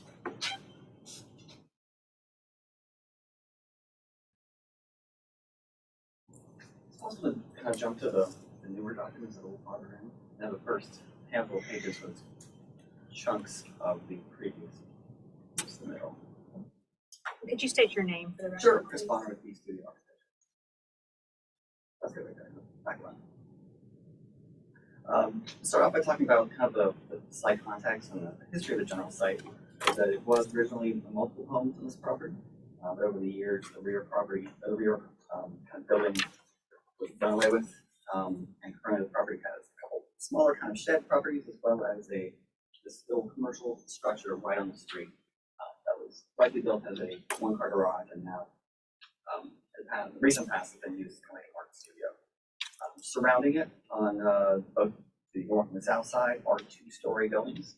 So on the one side there is a very similar home. Go to the next slide. To the south, to the right side is essentially almost the exact same home. It was an old cottage at one point, a large square two-story addition was put next to. And then the left-hand north side is kind of a two-story mixed-use bodega. And following behind that bodega, along Strawberry Street, there are multiple two-story kind of rental residences. So really, the only view from this particular property and to this structure is from the street. And it is relatively confined by that little garage building that's right next to it. So a lot of the addition that we're adding to is farther back in the property, farther back in the property, 67 feet from the street. And the view towards this addition is relatively limited compared to other properties in the neighborhood. Could you jump to the next slide? This is kind of the existing kind of condition of the property and the structures that are on the property. So the more dilapidated buildings to the left are the various sheds that will be removed. The little red building on the right-hand side is kind of this studio space. A more refined commercial use structure right on the street, right on the sidewalk. And then the right-hand side is the existing cottage in its current form. And as we talked about the proposal going forward, the hope is really to restore and preserve as much of the historic little cottage as possible. And in doing so, moving our addition to the rear of the project, the rear of the historic structure itself. Go to the next one. Next slide, please. I wanted to add a number of kind of pictures of properties that are somewhat adjacent to this in a 4 or 5 block radius. Obviously, neighborhoods change, and so over the years, these little cottages have had various types of additions and shapes and sizes, most of them being 2-story in nature. And the other thing I really want to point out is that many of these structures are particularly successful, they're awfully large, but they also remove a good portion of the existing historic fabric. I think almost all these that show on this page, they took off big chunks of the rear of the existing home and then plopped down a larger kind of 2-story structure. And we obviously don't want to do that. And we talk about kind of what we're doing. So keep in mind that we are preserving pretty much all of the existing historic cottage with the kind of addition. Jump to the next page as well. It's kind of more hodgepodge of various ways the neighborhood has changed little cottages. The other thing I was also to say is that almost all these images I've shown are pictures taken kind of like down the driveway. So all these pictures show the breadth of this addition and the existing home because there's a driveway and because you can view it down the driveway. We don't have a driveway. We have literally a building right on the street. So the view to our addition is very much more limited as to what we see right away. I'm going to jump to the next slide. And I also wanted to put in a couple images of various new structures that are in the general surrounding area, just to get an idea of, we talked about kind of the historic structure and the preservation, and then our addition, which we're thinking to do more in the time, and trying to separate those two so it doesn't look like just an addition tacked onto the rear of a home. We can jump to the next slide. And so what we're proposing to do is really kind of maintain as much of the existing structure cottages as we can, and to the rear of it, adding a 2-story addition. The addition, we're trying to squeeze its mass to keep the 2-story height towards the middle of the property. Part of that is obviously talking to both neighbors. Both was hoping to minimize the impact of their property to have that structure there, and so I want to jump. Maybe the best if you jump to the first elevation sheet. 2.1 maybe. That one works. We're really kind of setting back the 2-story and the majority of the addition to the rear of the property. As you can see from the front elevation, it is scooted away from the north property line left, and it's as far as it can be from the right south property line as well. Kind of putting that mass in the middle so we're not greatly affecting the property to the north as well as the property to the south. Both of which are 2-story properties. We're trying to keep that general mentality of keep the addition and the mass towards the center of the property. I think the street elevation as well kind of talks about how this particular addition is relatively narrow, kind of tall proportions, and it can only really be viewed through this kind of narrow slot between the existing cottage as well as the renovated little garage building. And in doing so, we want to create somewhat more of a village feel, really to jump down to the next elevation as well. And you know, in creating a separate building, we tried to make a clear delineation of where the historic structure stops and the new addition begins, even though we are kind of perpetuating a one-story addition to a good portion of the north side of the property. We're going to make a very clear kind of break of what's new and what's existing. Maybe jump down to the next page. And this just kind of looks at some of the 3D views of what the property kind of looks like and what can be seen from the street. Not as well as direct on, and then kind of from the north and from the south. Really kind of trying to show that that two-story mass and the design of it is considerably farther back and separate from the cottage in general, with the hope being that the cottage would read as a small little cottage, and the addition would almost read as a secondary structure on this property. And together with the commercial little building, that it would create, you know, some urbanity, some kind of connection between the three buildings, but not look like it is an addition just directly attached to the rear of a small cottage. I know people will probably eventually ask the size of the home. It's not a particularly large home. Even after all the addition is completed, it'll be around 2,200 square feet. So it's still a relatively modest home, but the fact that the lot is very narrow, very deep, and we have a little kind of garage commercial space next to it, it ends up being very long skinny house. Before we kind of the general yard we have to work with. That's about it. Thank you, Mr. Bonner. Do my fellow board members have any questions for the applicant? Kristen, this, it would be the north side. This new roof line that is directly behind the little Freedman's. It'll essentially be stepped up, so separated, stepping out of a piece of trim, so it's clear that here's the old cottage stops, here's the new addition.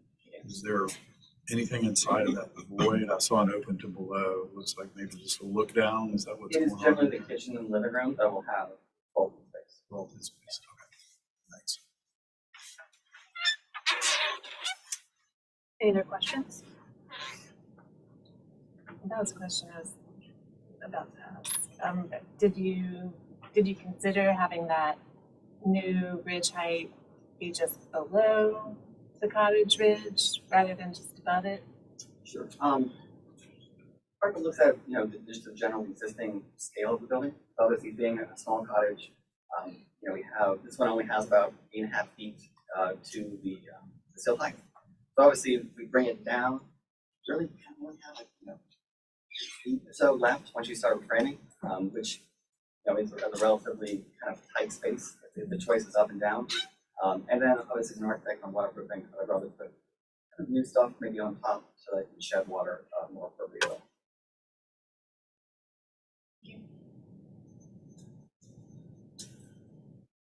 Any other questions? Thank you. Do we have anyone speaking from the public?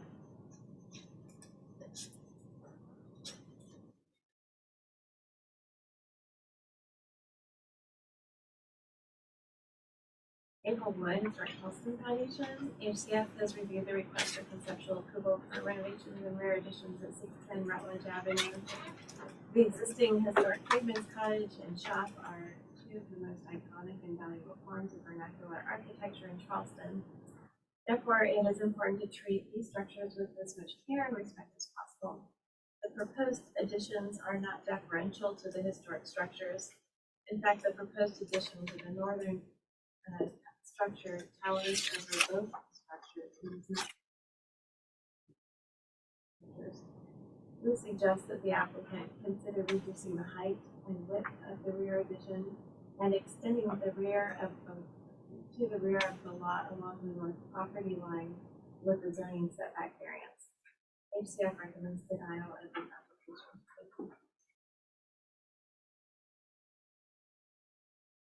Anna Catherine Carroll with the Preservation Society of Charleston. We're in agreement with our colleague, the Historic Charleston Foundation. While this design does demonstrate improvement from the previous submittal, we still feel the proposal is in conflict with the ordinance's requirements for additions to be subordinate to primary structures and overwhelms the historic Freedman's Cottage. In denying the previous application, we appreciated the board's request for a more sensitive hyphenated connection between the historic building and the addition, which we feel should be studied before this proposal advances.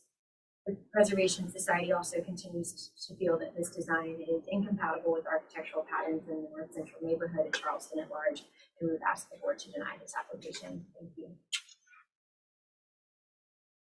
Is there anyone else speaking from the public? Okay. Frankie, if you'll give us city staff comments and recommendations, please. Stuff observation.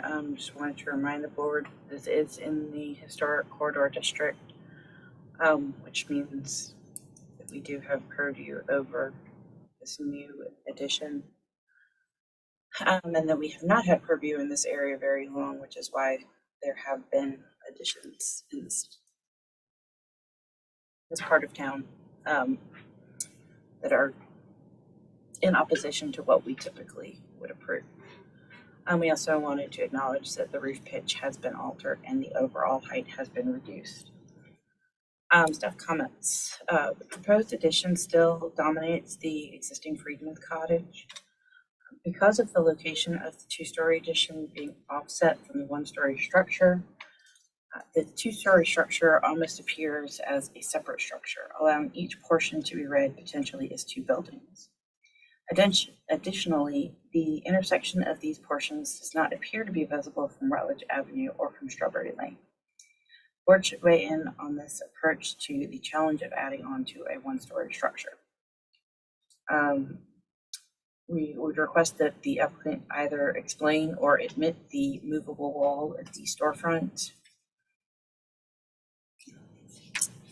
We confirm the height of the pair of doors at the first floor recess on the front of the two-story addition.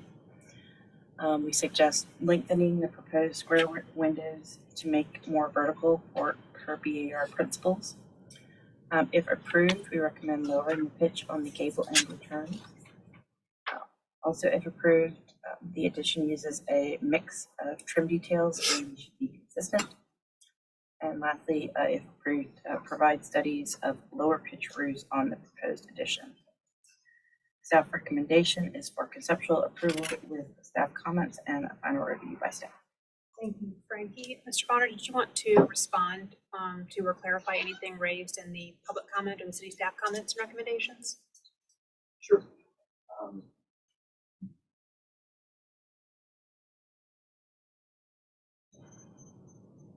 I start off, I guess, by responding to the historic foundation, historic Charleston Foundation as well. It's often a challenge with these small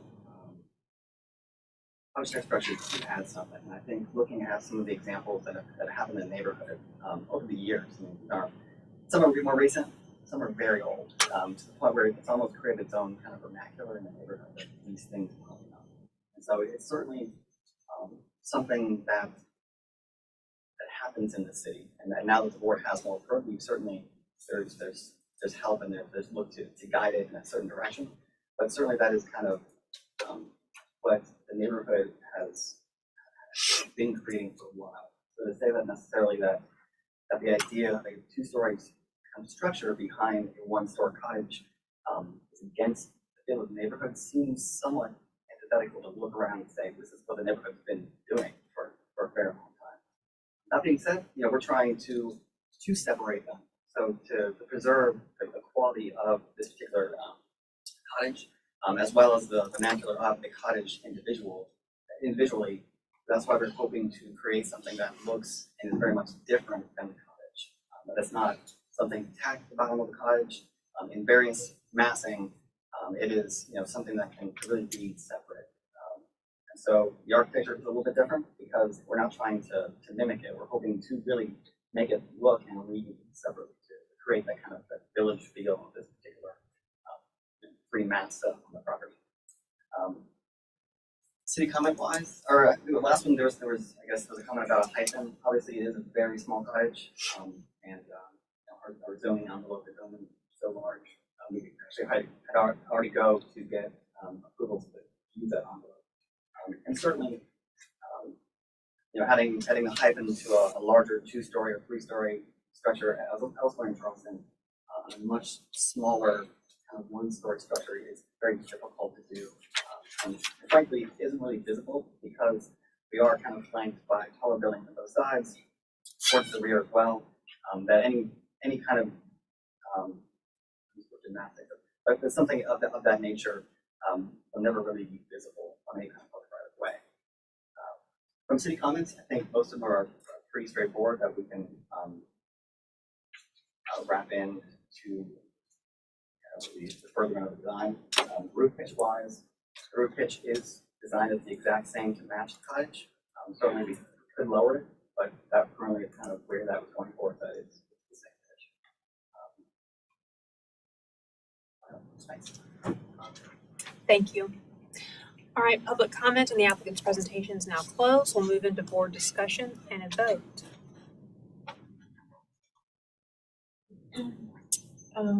Quick question for staff, just so I understand. Does this board have any purview over changes to the existing structures or only new construction? In this area, we would have somewhat more similar to what we have in the historic material demolition purview.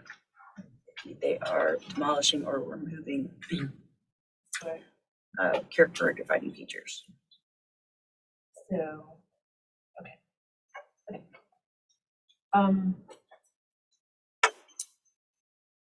I do personally feel like the design has progressed in a good way and responded to the comments from the board last time.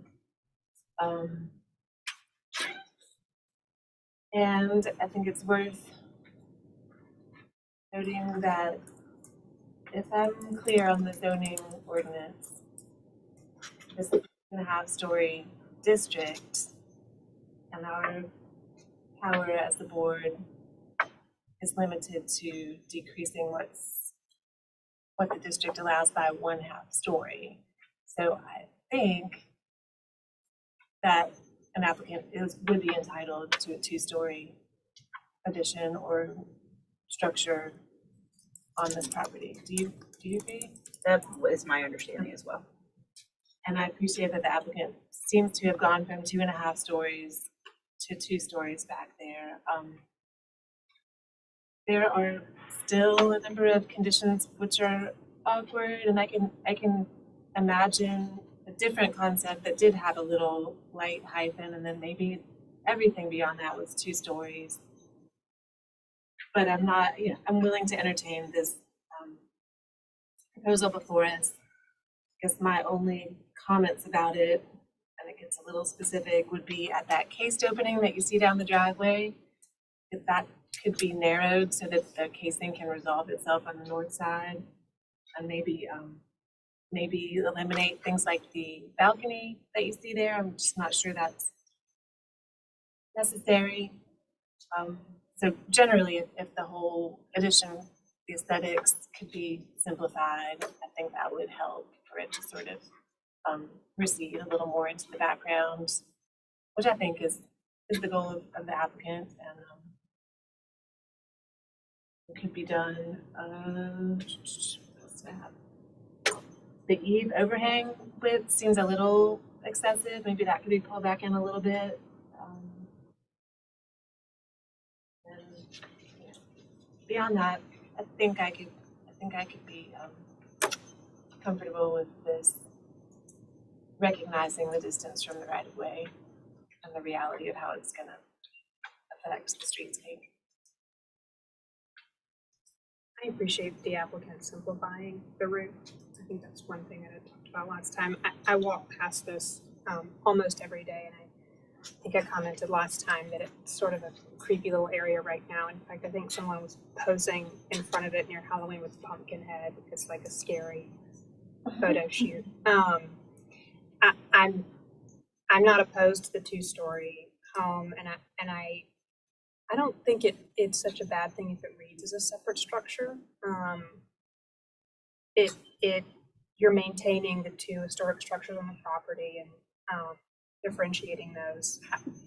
And I don't think it's going to be, just from walking past this and seeing the structures next to it, I don't think this would be out of place as a two-story structure. So I don't have any specific comments, but yeah, again, I appreciate you simplifying the roof. I went back to the prior application and this is much more pleasing to me. I agree that it's come a long way because I couldn't live with how it was before.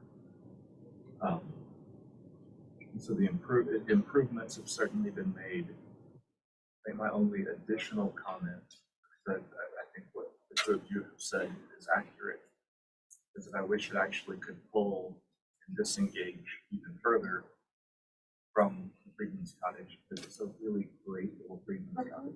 Really, I've walked all through and I've seen it. It is a good building. Termite problems, yes, but it's a great example. And so I would appreciate anything that could be done aesthetically to further just not physical distance. Well, I do wish it was physical distance, but to further disengage from the cottage because I think it really should stand on its own with its presence on the streetscape.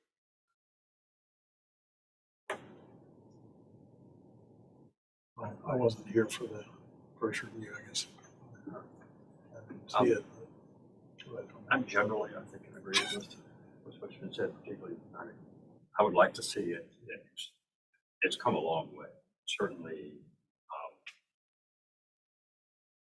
dropping the heights and shifting the mass allows the cottage to be less overwhelmed. So I think it's come a long, long way. I agree with Glenn. Julie, I think overhangs is called an eye instantly, the square window, the balcony, all those things need to be reconsidered, I think, on the main addition. And the addition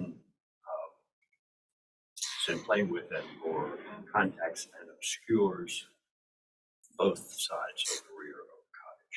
And that troubles me. I agree with Glenn. I think that the footprint of that cottage needs somehow to be identified. I don't think it has to be drastic. I also think that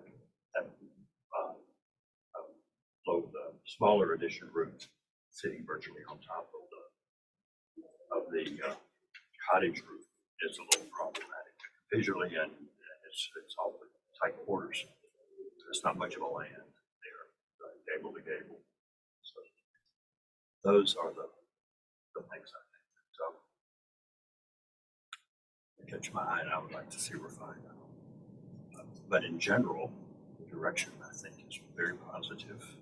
And this is, I mean, it's a lot of program on a little tiny space. There's no question about that, but it's also a very tight space. So I really appreciate the fact that things really have come in a positive direction. And I wasn't here for the first review, so I'm looking at this with fresh eyes, I guess. And as far as the idea of doing an addition to a Freedman's cottage without putting a camelback on it or something like that it's encouraging the direction that you have to sort of isolate this addition almost as a separate mass. I think that's a positive thing. What I would like to see myself would be, and that's probably to your point, Fillmore, that north roof line that sort of continues that slope of the Freedmans and goes back, that sort of hunk of roof back there. I'd like to see if that can be broken down to a lower pitch, potentially maybe even returning this front, I'm going to call it a little cricket or whatever we're going to call this, back to the ridge of the Freedmans and then doing your own roof line behind that. I think that would further delineate separation between the Freedman's cottage and the addition. And also, some of the detailing, I think Julia mentioned some good detailing comments. Cleaning up some things back there and sort of streamlining it, I think would go a long way.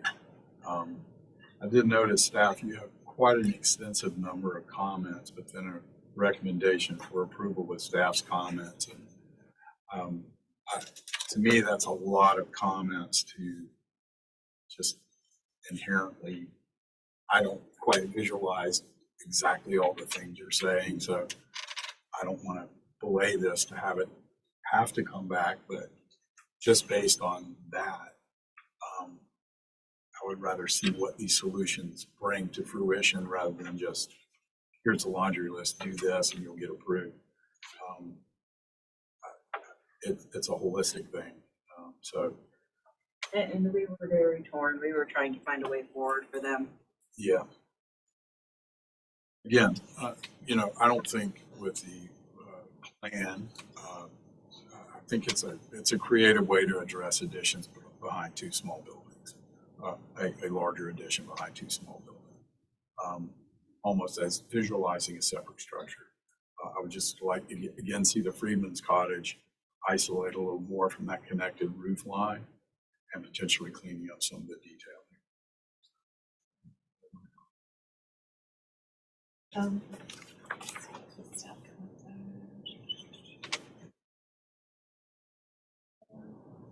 And again, I'm going to interrupt and ask the applicant, is your intention to restore the front building, the historic buildings, and to maintain all historic character findings?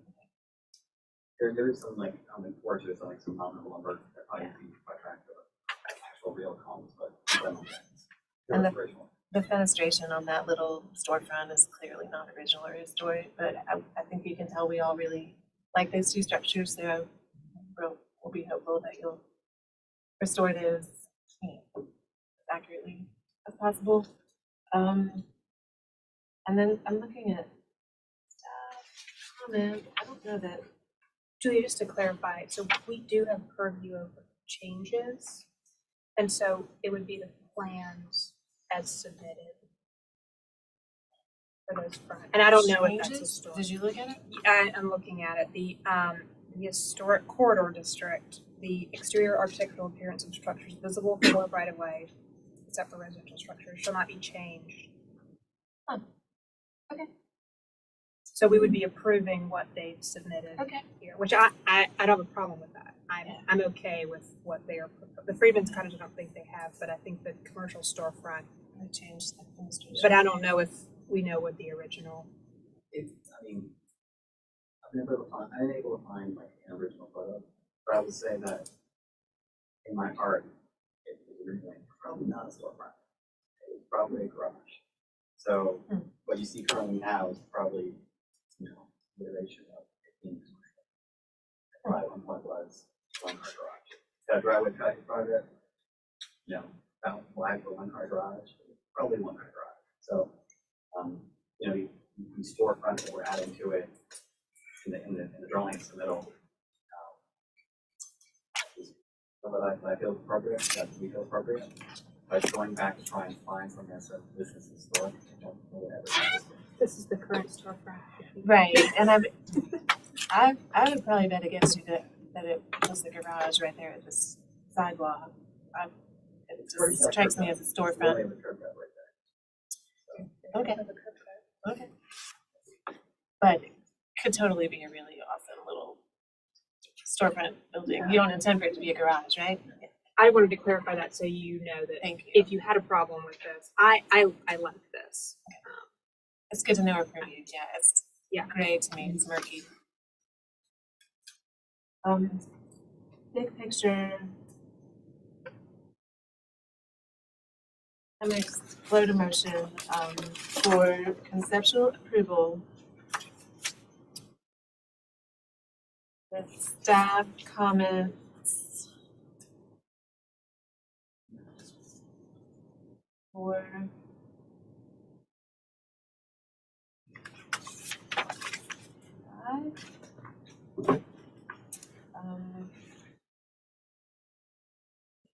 Evan?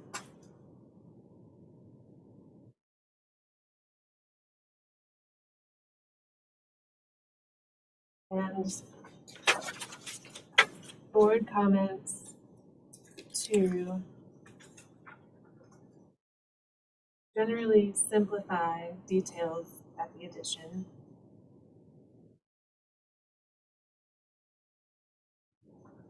And to further disengage the historic structure from the new addition. Or not even further, to disengage. And it doesn't have to be a radical move, but just somehow highlight the original corners and form. And to reduce the eave overhang.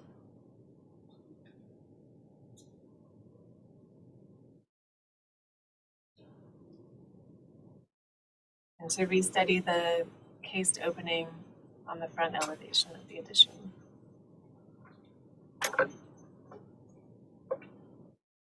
Yeah, I guess back for preliminary. Did you want to make a comment about the balcony? Or just let them? Just the general simplification.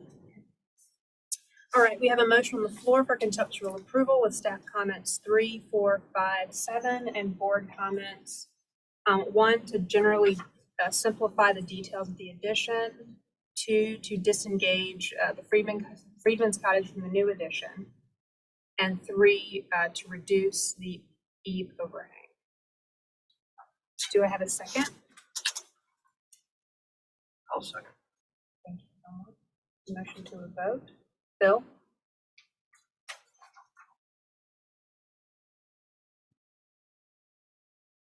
Yay in favor. Glenn? In favor. Julia? Same comment. Yay in favor. Fillmore? Yeah, in favor. Chair votes to the majority and the motion passes unanimously. Thank you. For one thing, so it's not because it's that, right? No.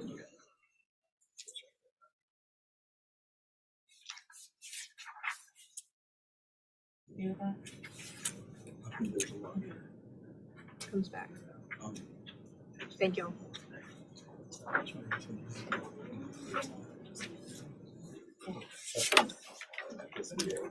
That's why I wanted to.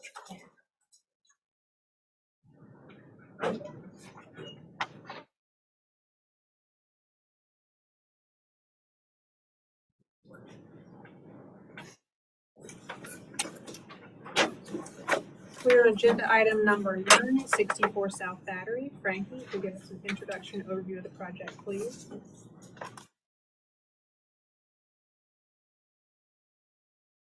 Reduce.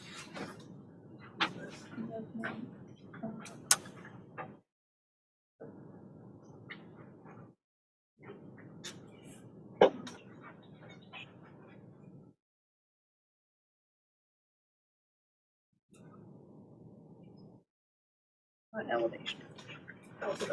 Thank you.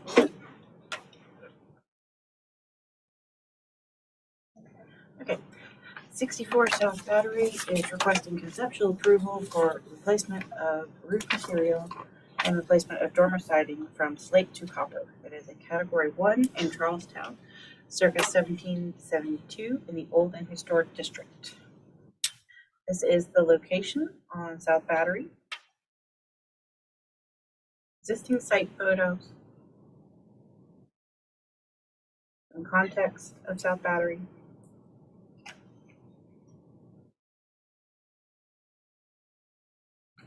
And Sanborn maps showing the history of the property.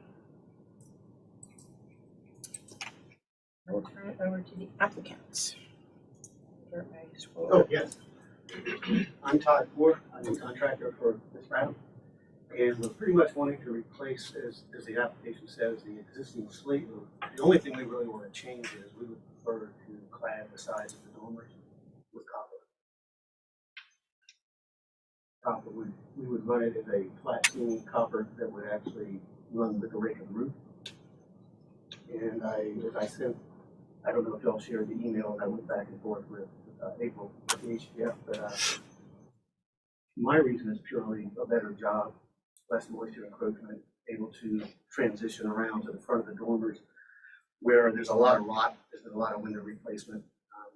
It to me makes for a better job if we can clad those in copper. We have problems with slate installed in the vertical. Well, you can see some of it there. It tends to fall off the weight of the actual slate itself. And over the years, we find we're back up on roofs trying to replace it and deal with it and walking on the slate roof to do it. And so it's a purely, quite honestly, utilitarian reason for wanting to do it. Thank you. Any questions for the applicant? When you go from slate to copper on the sides of the dormers, what impact is that going to have on the trim on the front of your flashing detail at the base of the dormer? Well, what we would probably do, you talk about on the window side, Yeah. we would probably remove those windows. A lot of the windows are rotten. The sills to these window units are really almost right on top of the roof. It's just how they used to do it. We would probably take the copper that's on the rake on the sides, we would probably interlock that mechanically and take the window out, completely clad the opening, tie it back in, and reset the window. None of the window sashes that I saw there are original. They've all been replaced. But that's the whole trick of the detail where it falls apart when you try to do the slate and turn into the wood. It just doesn't do as well. I mean, we could do it, no doubt, with the slate. I would make it not leak. I just feel get longevity and a better job if we would do the copper. You're gonna work with the barrel hip ridges and everything. Yeah, we've actually sourced that too. So Okay. we'd love to actually do that out of slate, but I was told that's not an option. Yeah. So, Yep. Thank you. Any other questions? Thank you. Do we have anyone speaking from the public?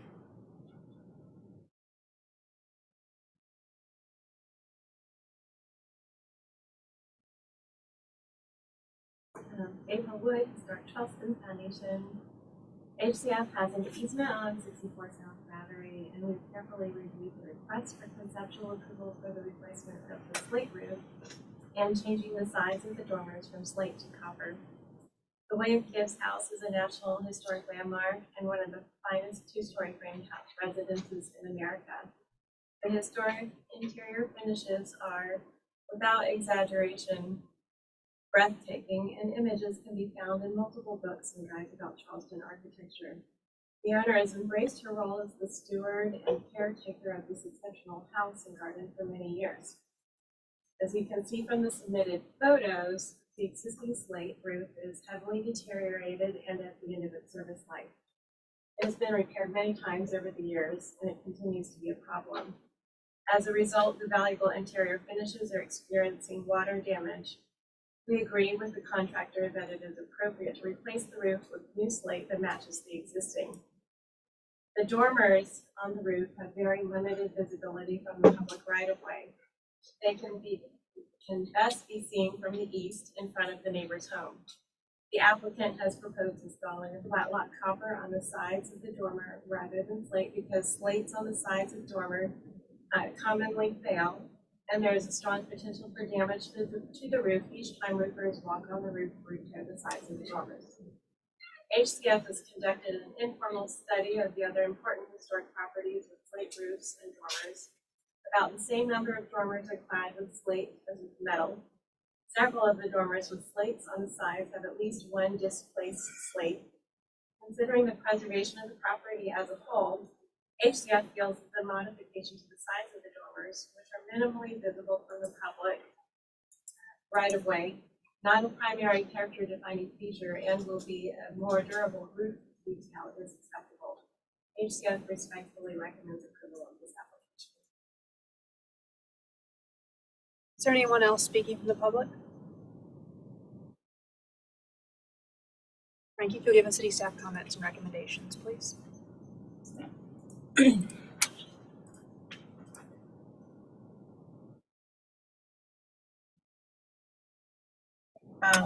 we just had the observation that we had received the approval from HCF. And based on their approval, we were recommending the finding approval. The applicant want to respond to or clarify anything raised in the city staff comments or the public comment? I don't think so, until I have one question. All right, public comment and the applicant's presentation is now closed. We'll move into board discussion and a vote. I would just say thank you for the application. And thank you, Ms. Brown, for your stewardship. And I will make a motion for approval. All right, we have a motion for Final. final approval. Do I have a second? Glenn, put the motion to a vote. Fillmore? Yay in favor. Julia? In favor. Bill? Yes, sir. Glenn? Sure, good. Chair vote to the majority and the motion passes unanimously. Thank you. Y'all just need to come to the permit center and get your permit approved, but staff will sign off on it over the desk. Okay. Thank you. Agenda item number 10, 186 St. Philip Street. Frank, you could give us an introduction. Yes, ma'am. 186 St. Philip is requesting preliminary approval subject to mock-up review as requested by the board members. 811 is new in Kenneburg, Elliott Borough, in the Old City District. I know y'all are familiar with this, so I won't go through all the context slides.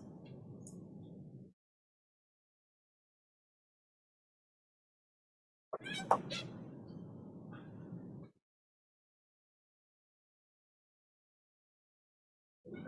turn it over to you, Ashley. Thanks, Frankie. I'm Ashley Jennings. I'm an architect on the project, and saw most of you this morning when I was late to the review. I think that what we were looking to get approval for today was the differentiation in the bricks, going from the Meridian with the texture finish to the handmade brick. When I say handmade, it's handmade brick. It'll do the detailing and the banding. And then also to consider the stucco banding on the building as well. And there was a lot of discussion on the site today. I just have one item to add since we met this morning about the stucco, because we talked about the coloration of the stucco. And the kind product is not going to be tinted. So the way that they would recommend to add any color to the kind product would be with 2 coats of mineral paint. And they can customize mineral paint. And that was just a question we had today. So, and I don't know how much more information I need to provide everybody. The paint you'll be using will still be kind. It will be kind. Mm-hmm. But any color in the world. They can customize it to any color in the world. Any other questions for the applicant? Do we have anyone speaking from the public? Okay. Frankie, give us city staff comments and recommendations, please.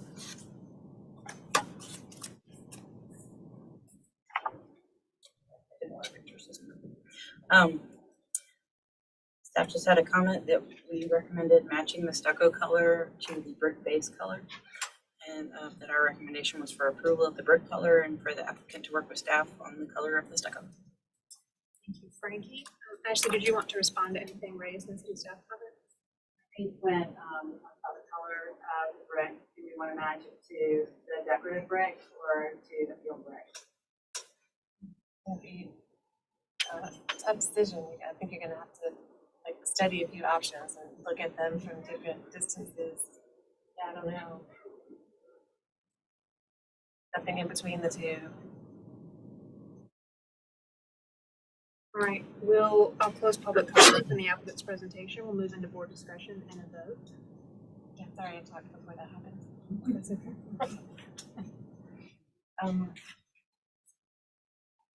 Yeah, I mean, I think the 2 brick choices are good, and we know that you'll take care to have beautiful mortar joints when you really install the bricks.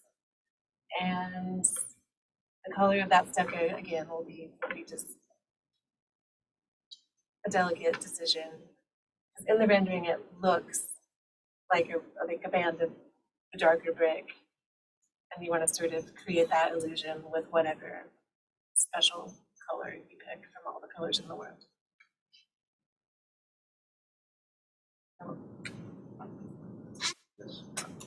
I'm sorry, I didn't make it this morning. The brick does look good. I guess the only thing I'll throw in it is mineral paint. Keep in mind over time that will fade. So that color that color will fade over time. It will have to be kept in period. Yeah.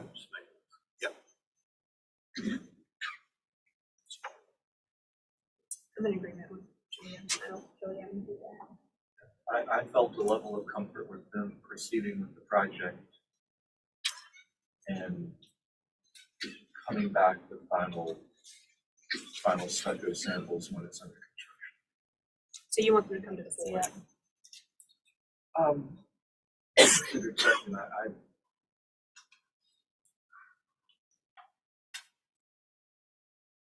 not knowing what that color is going to be, I feel like if staff thought the color remarkably resembled the rendering that I think we all shared a an affection for, then staff could certainly approve that. But if there's any question, it should go. I would say that the emphasis should be on depicting what is represented in the, or constructing what is depicted in the rendering.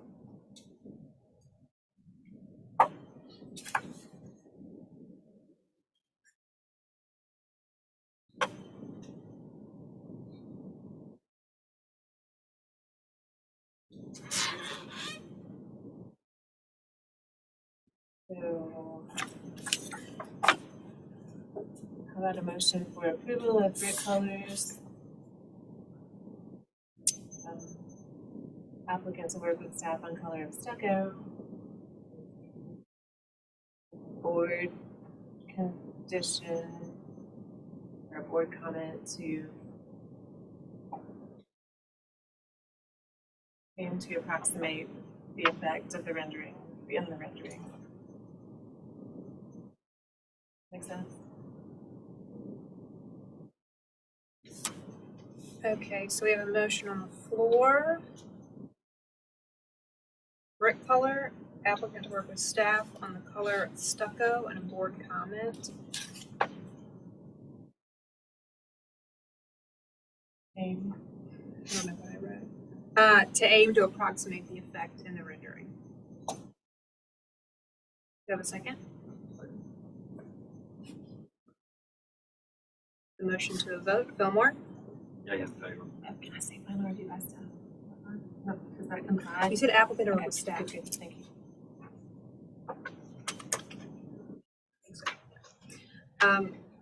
Fillmore, you said yea in favor? You did.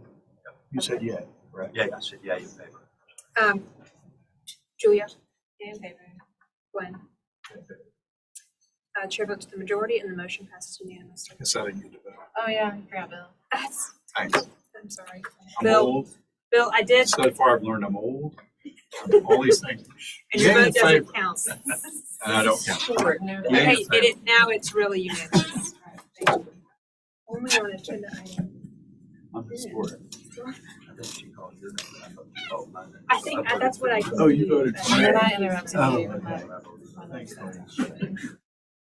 It's all good. Agenda item number 11, 21 Church Street has been withdrawn by staff. Yes, and we will take a 10-minute break and reconvene at 7:10. 17th, okay, 7:10. thanks. 7:10. 8:10, give it 0 George.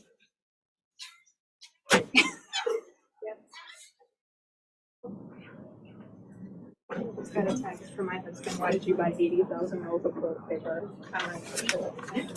And you like ordered it? I don't have toilet paper, I guess I ordered a lot. Whoops.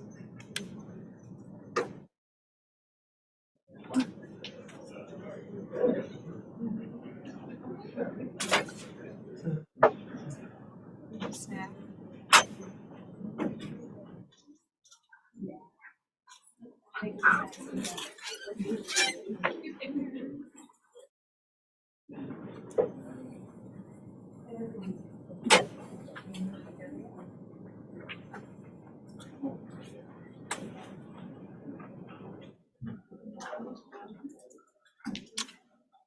What a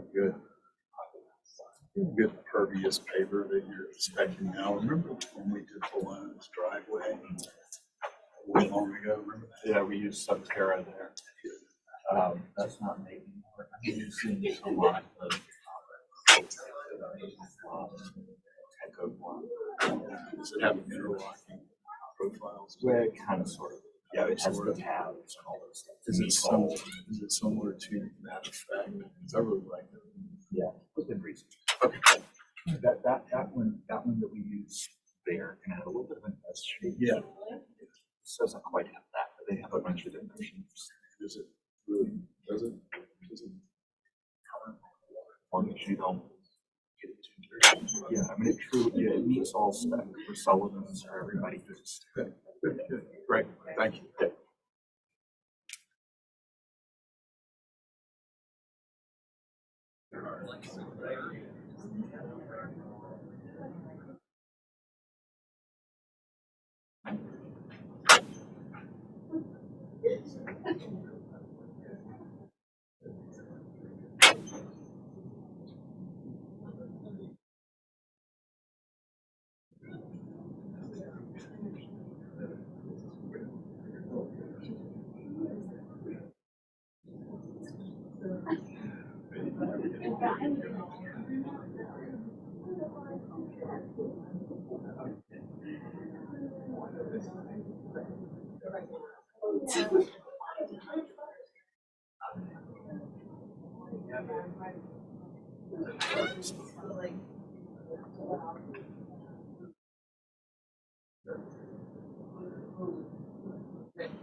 This guy saw me and he finally, he was still wearing scrubs. He was like,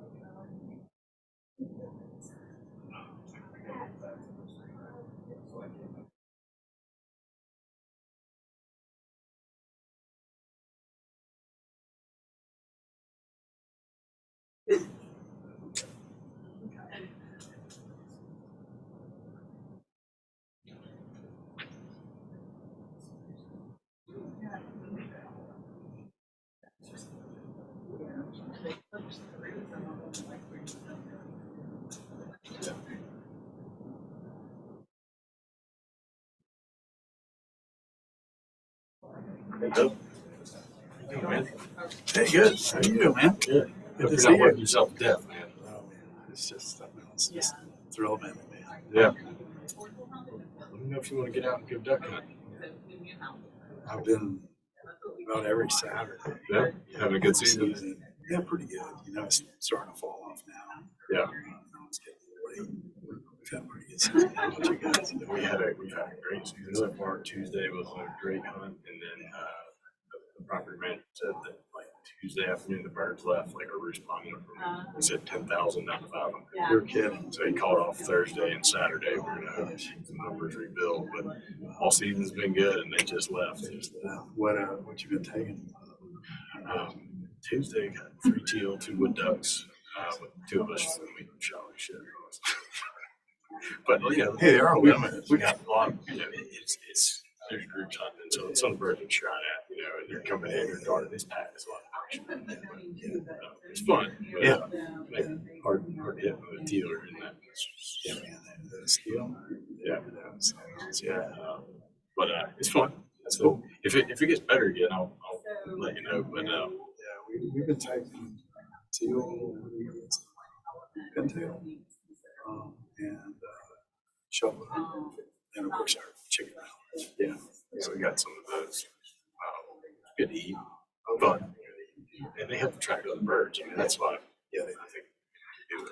But you know, they're all blind shot now. They all know the deal. They're all blind shot. Ours aren't even flying, man. The chicken, they'll be like, you know, just swimming around in the water. They don't even get up. Mine last week.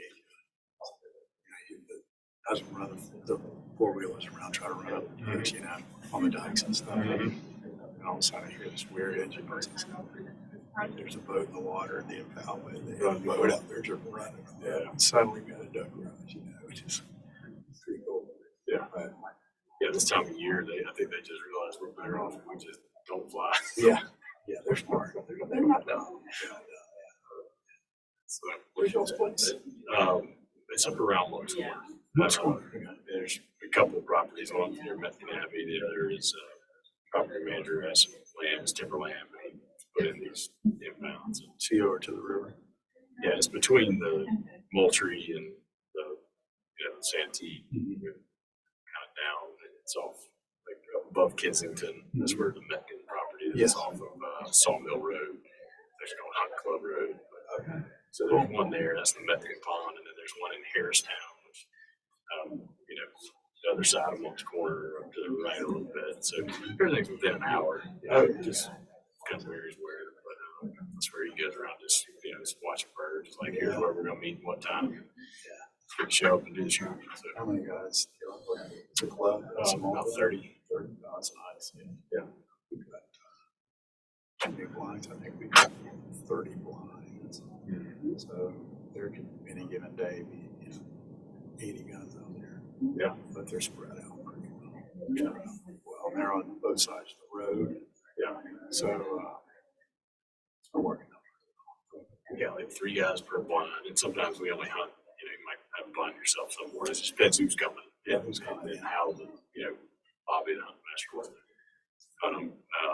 Usually we don't have more than I'd say most it would probably be 30 people there. But most mornings we might have 20 guys. Shooting flooded timber and you got some corn. It's got some flooded timber. Doesn't hunt it as often. You kind of leave some areas for ducks to roost and won't hunt it. What's real fun is usually the last day of the season. This year it's on a Tuesday, but he'll just kind of open it up and be like, "You guys can hunt anywhere you want. Just get out and have some fun." And that's real hunting because these hunts are more like, "All right, guys, we're just out there. We're all gonna get out about 8:15. Let the birds come back." That's how we kill whole numbers. It's not real hunting because you're just pass shooting because there's other people banging in, and you're never going to get birds to work and settle in. It's just too much commotion. So that last one, the season, it's fun. Yeah, you get in there where they are. Yeah, make it happen. They let us do that too. We kind of get out a little bit, move a little bit, but it's I don't know, man. So it's Tuesday's the last day of the season. That's the 31st. Yeah, that's the 31st. Yeah. So I knew we were having a Saturday hunt. Hopefully, if the birds come back, we're gonna have them. Just let everybody know and do it. We'll see how it works out. Yeah, yeah. That's I gotta get in. So we have how many more Saturdays do we have? It's two. Yeah, 19, 28, 21. I guess we got this Saturday. It is the 14th, and then we got one 28. 30. So 3. We got Wednesdays and Saturdays. Wednesday. I feel like I did not enough this year. I missed one of the Clemson games. I stayed up Friday night and watched a stupid Clemson game. Which one? Tennessee. Tennessee. I shouldn't have done that. Should have gotten that. But I missed it this year. I feel like I didn't get enough down. But yeah, it's fun. It's always fun. Yeah. I'm Henry Shepherd. Okay. Henry, he's a trip. Yeah. And I'm like, Jason, so contractor. I know who he is. I know Jay. Yeah, or no. He's a good guy. And then I Chuba was by the blind. Okay. So, yeah, like that. Well, I've seen him in the blind. Really? On Saturdays. He's got kids. He's got 4 kids. Yeah, I think he's got 2. But he's got, they're always on soccer and sports and stuff. Yeah. Yeah, he's yeah. I like that. He's a fun guy. He's a good guy, yeah. We've gotten down to where we're like, are you gonna come? Maybe those suckers, the ones that pay the money and then never come shoot. Those are the ones you want in your deer club too. So, all right, man. Good to see you. Just want to say hello. Yeah, we've got a project we're going to bring in a month or two. So, okay. Doing a little recon. Okay. Where's your project? It's actually on 10th Ave, so up towards almost the. Oh, just yeah. That's, yeah. New construction. Yes, thank you. Not many of those left. Oh, man. Yeah. Good to see you. Take care, Ryan.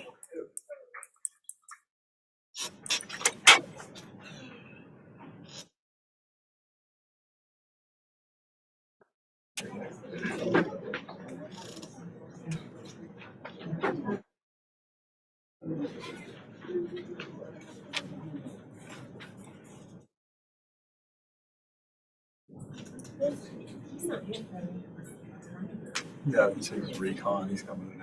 Oh, gotcha. I was wondering. Okay, cool. Thanks. Just want to see how the board works.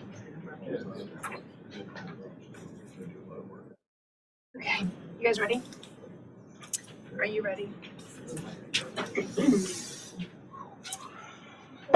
Okay, we are on agenda item number 12, 89 Smith Street. Frankie, if you'll give us an introduction and overview, please. That's me.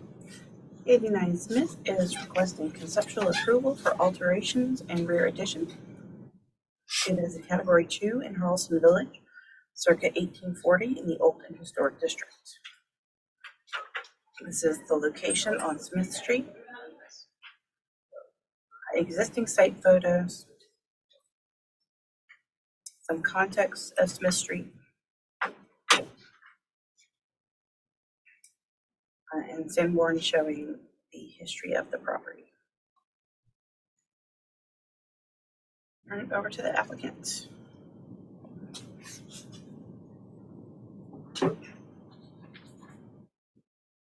Thanks, Frankie. Okay, 89 Smith Street. I think everyone's probably aware of the history of the house. Interesting, it's a 3-bay Greek revival house facing Smith Street.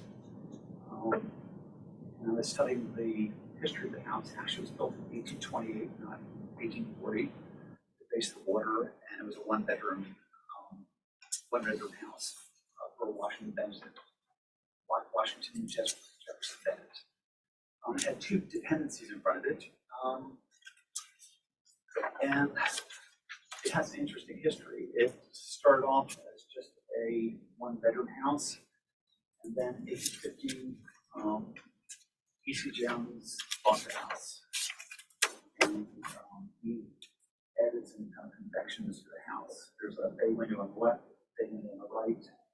Then he built a very large cantilevered room on the 2nd floor, which got rid of the upper story piazza and partly got rid of the lower story piazza. The niches on the right and left are polygonal, and they are all different styles. They are Greek revival, they're Gothic, they're Roman, and they have Egyptian detailing. So it's got sort of a very interesting sort of like backstory on the house.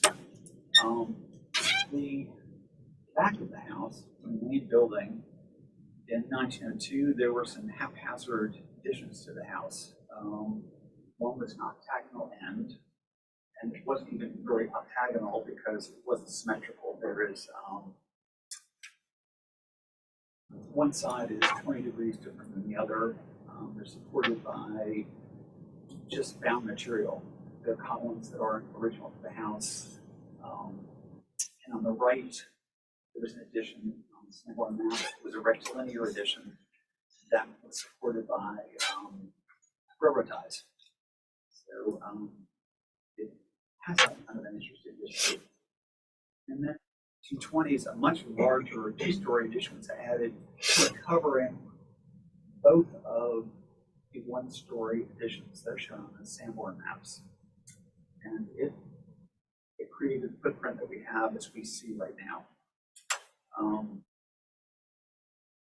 And the porch had a new roof, and it sort of it's a very unusual roof, and we can kind of see that in the elevations and in some sections. So that's what sort of defined sort of the house as we bought it. In 1989, a 163 square foot addition was added to the 1920s covered porch. And then in 2022, 89, Smith Street was sold to another party. And the new owners demolished the kitchen, all the bathrooms, and the 163 square foot 1989 addition. Parts of the north and south bays were removed for repair and just replaced with tarps. And people left the site and we bought it as is. So this is what our proposal is. We're looking at restoring or repairing the existing 1928 facade, including all the windows, the hardware, the shutters, the gutters, leveling up the fence. The fence is a beautiful, beautiful live oak in front of the house, but like most live oaks, they have a mind of their own and they sort of make things crazy. So we're going to go ahead and very carefully work with the arborist and level the fence so that the house presents itself correctly. We're looking at extensive repairs to the side bays, which require having all these different knives made for precision capitals and columns and everything that's included. And then we're looking at, from a floor plan standpoint, we're looking at adding just a very small bit of square footage to the house. First floor, we're really looking at only adding 31 square feet because the rear of the house was completely enclosed, and we felt like the house was very symmetrical, very straightforward, and that the rear additions need to be very straightforward and sort of symmetrical. So that was our concept for renovating the house. On the first floor, we'll be adding 31 square feet. And then on the second floor, the drawings, looking at. This is the previous set, 1 second. Sorry. Oh, no, I included the previous set so that the board can see. Do you have the new set? Okay. Okay, so this is the same sort of site plan. We've gone ahead and reviewed the zoning. We're not going over any zoning lines, or we've gone ahead and reviewed our next door neighbor and several neighbors in the neighborhood. There are no encroachments. We're not going over any lines. We're staying within sort of the setbacks. Frank, if you go to the next page. So on the first floor, this is actually a subterranean level. What we're really trying to do, as you can see on the left, there's sort of this octagonal sort of room, and that's sort of represented on the second floor. It's not really an octagon. It's sort of it's got two different angles with bound columns, and it's just sort of like crazy little room. And what we were trying to do was, that was sort of the support of the heated and cooled square footage up above. And then you see these three random sort of like Lincoln logs that supported the room to the right above. So our concept was to go ahead and have something that would be masonry, and that could go ahead and support the rooms on the left and right. It's basically the octagon and the room on the right, which we'll see on the second floor on the existing plans. We didn't have any kind of substructure to keep them supported. They both were heated and cooled spaces. One was a kitchen, one was some kind of living space, and I assume that maybe a bathroom was added maybe in the 20s or something for the house, because it had been turned into a tenant house. So on the lower level, it's subterranean and it is subject to flooding. So what we're really looking at was just keeping it sort of protected as far as the structure, since there was wood down there, and having masonry that was kind of supporting it. Frank, if you can go to the next. Mr. Maresca, you've got about 2 minutes left. Okay, 2 minutes, okay, we'll make it quick, and then you got what's going on. Okay, so on the second floor, we've got a, addition on the left and the right. You can see the dotted line in the middle. That's where we took all the square footage. That had all been removed when we bought the house. That was, so everything in the middle that was heated and cooled was removed. And we're just adding what is down, 31 square feet for the first floor. Let's see the second floor. Mr. Maresca? Yes. Could you just kind of highlight what's different from the last time? What's different from the last time? Let's go ahead and look at the elevations, and let's look at the side elevations. Okay. What's different from the last time? First of all, there's a parapet on the wall that was not really shown on the existing house, which makes it considerably taller than what was originally given to me as far as as-bills. So we were given as-bills when we bought the house, and went ahead and measured the entire house, and there is actually a parapet wall that wraps around the entire main building of the house. So whatever was added in the back of the house was secondary from the height of the front body of the house. At our last meeting, we talked about if we could have some kind of differentiation between siding widths from the main body of the house to what was added. That would be something that would be sort of preferred. So we have 6-inch siding, and then we decided to go with 4-inch lap siding or whatever was added to the back of the house. So the addition that we're putting on the back of the house, even though it did match the front of the house originally in 1902, we're proposing that to differentiate between the main house and the addition. It would be 4-inch lap siding versus the 6-inch lap siding. And then we're keeping the 404 windows, which were original to the 1920 addition to the house. So we're using those in as many places as we can, and where we need new windows, we've matched these 404 windows in the back end of the house. Okay. And the back end of the house we can kind of just show really quickly. Next slide. That shows the roof as it actually was drawn out in the roof, and it shows the parapet wall behind, and then what had been done in 1902, which is quite a very elaborate roof structure, which is the shed sort of roof. It's sort of a flat roof, and then there is a standing seam turn metal roof that wraps around. All that would be recoated and reworked. And then what's below would just sort of be hidden by a very heavy viscous lattice screen. Okay. That's it. Do my fellow board members have any questions for the applicant?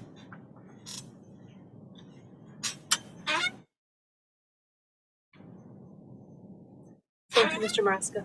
Okay, thank you. Do we have anyone speaking from the public? Thank you. If you'll give us these staff comments and recommendations, please.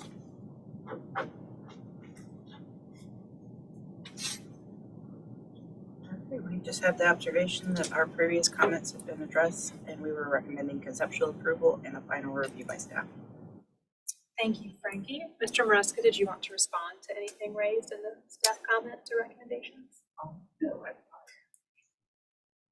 if I had my way, I probably would have preferred to have the siding wall match.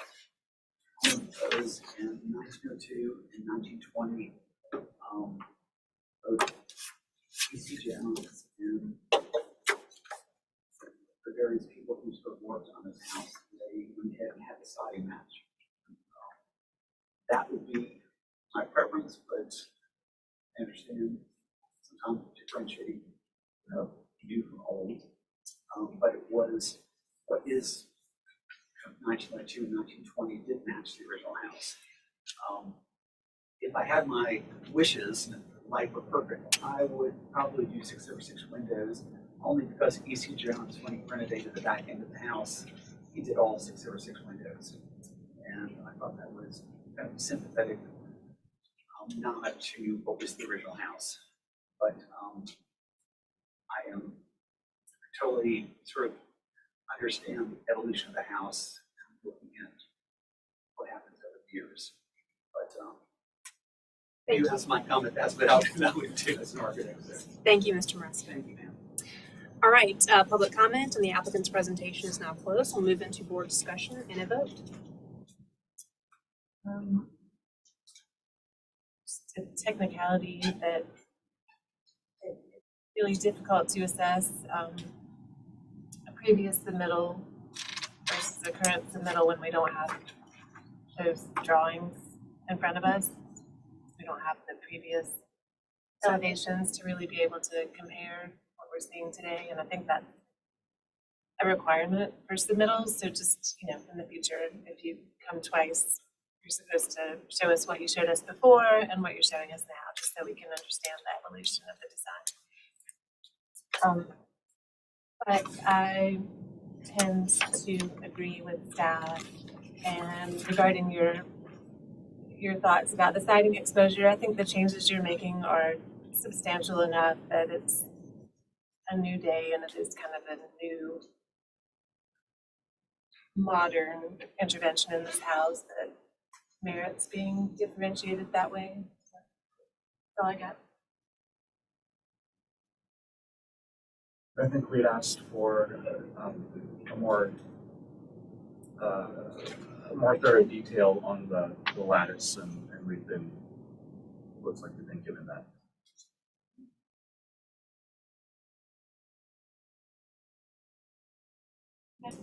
Anything else?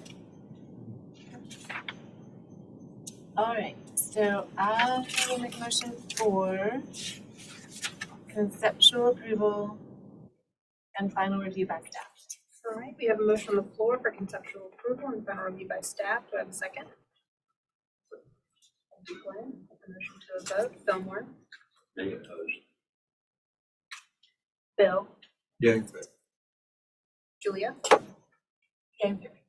Glenn. In favor. Chair votes to the majority and the motion passes 4 voting for and 1 against. Thank you, Mr. Maresca. Okay, agenda item number 13 is 4 Rosemont Street. Frankie, when you're ready, if you'll give us an introduction and overview, please.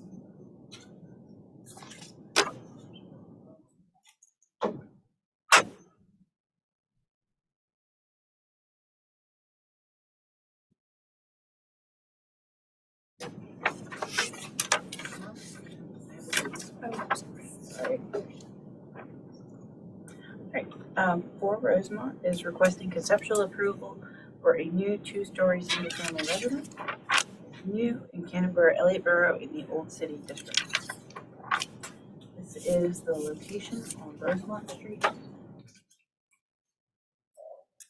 I couldn't actually get an existing site photo as it is behind this little house next to the pink house.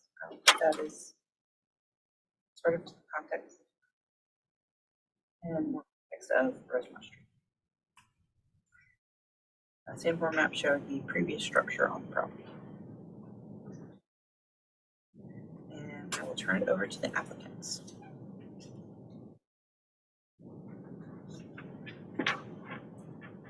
Thank you, everybody. Pat Morfish with Auburn City Architecture. We're proposing a new single-family 2-story house on a vacant lot. The owner, Julia Dusty Roads, also on the lot right next to it. Frankly, if you can go back to that first picture where it's blocking the view. Perfect. As you can see, Rosemont Street kind of ends at this weird little spot. This little extension that looks like a driveway is actually Rosemont Court. It is part of the public driveway. There are 2 houses down Rosemont Court, 6 Rosemont and 4 Rosemont. 6 Rosemont is the duplex, that orangey red color right there. And as you go down Rosemont Court, it dead ends into a property on Craggy Street. So the Dusty and Julia Roads own both 6 and 4 Rosemont. We are proposing the new build at 4 Rosemont. Frankie, if you can go back to this. It is a 4-bedroom, 3-bath house. The front facade is taking to look very similar to a piazza style with a little bit of a bay window on the side. We're going to dress up with a little bit of trim, a little awning, canopy at that front window. All the windows 2 over 1, kind of just keep things pretty simple overall. Like I said, we're trying to mimic a little bit of that front aesthetic with the piazza and make it interior living space. So we've got the standing seam metal roof over just a little bit with just like overall fairly simple design and a little rear porch that won't be seen from any of the right of ways. The only part that is seen from the right of way is a little bit on the north elevation toward the front and west elevation. So most of the other stuff just faces the east properties and it's not seen from the right. That's about all I have. Thank you. Any questions for the applicant? Well, I was going to ask, so you have a slab on grade, but you don't have a lot of, you have an inch from outside grade to floor level. Fillmore and I were talking about this earlier. I think there's at least a code minimum. I need to fix that. Needs to be raised up a little bit, yeah. And the important thing there is less the grade to finish making it up a little bit. The big thing for the owner is that it is a slab grade and it's next flood zone, so it's good. Unfortunately, Juliet had to go home, but Juliet is in a wheelchair, so we've got a sloped floor. It's not a ramp out front, but having as minimal space from grade to that first floor is a big deal. And then that little door on the side, I guess it's under the stair. Are you accessing something from the water? It's just a little extra storage area. There's not a lot of space on the site for a shed or anything else. So just a little extra storage area. It's not really accessible from the interior. It's kind of inside of a pantry. So I'm going to access it. So we're adding an exterior door to make it accessible. Any other questions?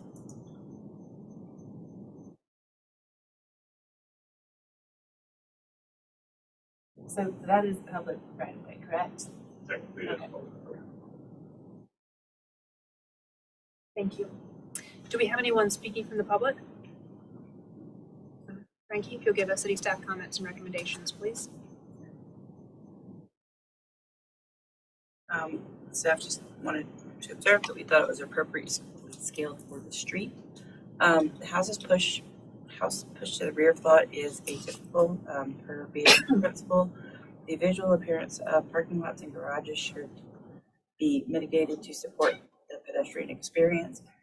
However, this property is toward the end of a dead-end street that is not often traversed. The front of the lot is 30 feet wide. Because of lot size, proposed placement will offer parking, which we would not typically want to accommodate in front of a house. But with this lot, we might suggest some flexibilities for the house placement. Typically, the taller portion of the structure is toward the street and not the rear. However, visibility of the full structure seems to be non-existent. The roof material mix could be simplified.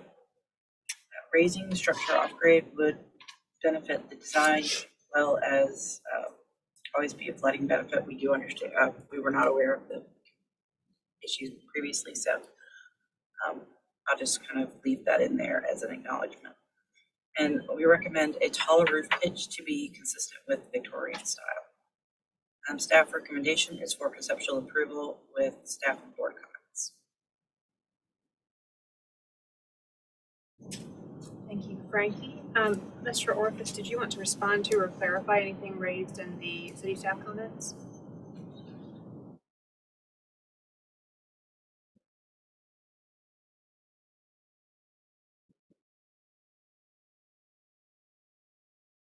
Thank you. I appreciate staff comment number one. The lot is very narrow. We are within zoning requirements for lot coverage building. But we did have to get some zoning variances for setbacks. setbacks on one side. So being allowed to park down that narrow court with 10-foot wide right away, it's very important to the homeowners and just to the use as residents. So I appreciate that.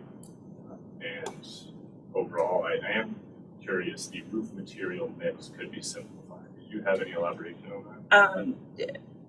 We noticed there were a couple different types. Were there 3 materials or just 2? No, everything was asphalt shingle except for the mimic of the piazza roofing. Okay, we thought, for some reason, we thought we saw a 3rd one in there somewhere, but that might have just been a mistake on our part. The thought was a little awning over the front entry door, but also the same. And everything else seems pretty straightforward.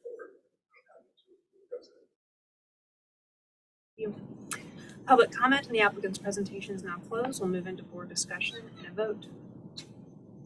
I just have another question for the applicant. Sorry for this late breaking question, but the thought was to sort of harken back to piazza paradigms in Charleston. Was there a reason why you wouldn't mirror the plan so that the piazza portion would be on the south? So where we have the balcony piazza area on the back side as well, and not so much on the front side over here. I guess just the mapping, if that's what you're going for, is like the massing of a piazza. And I guess traditionally that would be on the south side. Just curious if there's any reason not to mirror the whole plan. At one point, we did have the whole plan flipped, but from a parking and accessibility standpoint, we needed to have it this way for the ramp to work. Okay, thank you. So how far is this north wall off the property line? North side is 3 feet. South side is 7 feet. You have the percentage of openings? Oh, sorry. Is it the percentage of what? for the fenestration and or door openings on that north? Yes, it's good. It is called out on the elevation there, and it's within code. It meets code. Okay.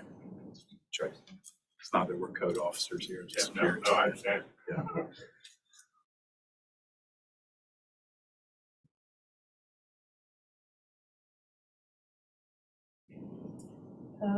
Okay, so it's an interesting little spot in the peninsula that I never noticed before. I did go there earlier today. Didn't know I could have walked down the court. But with that being the case, I mean, it's going to be a visible structure to the public, so I think it warrants full review.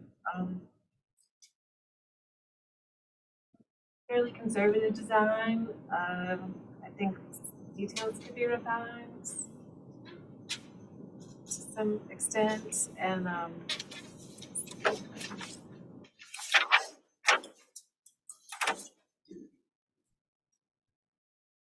kind of think you'll be able to see the rear of it also from Cracky Street through between some houses over there. So my notes were just that proportions, mass, details could be refined.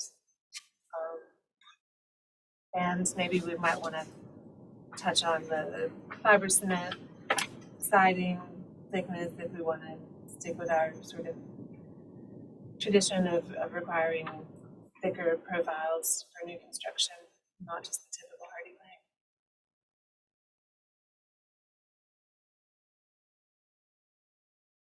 plank. There are a lot of bedrooms. It's a lot of mass. Just throw that out there too.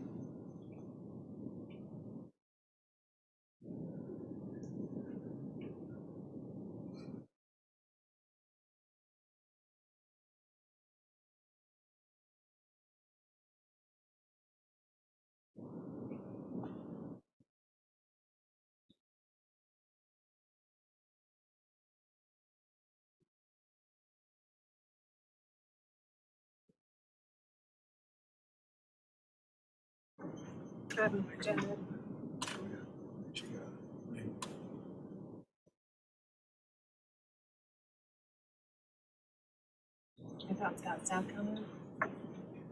Roof pit.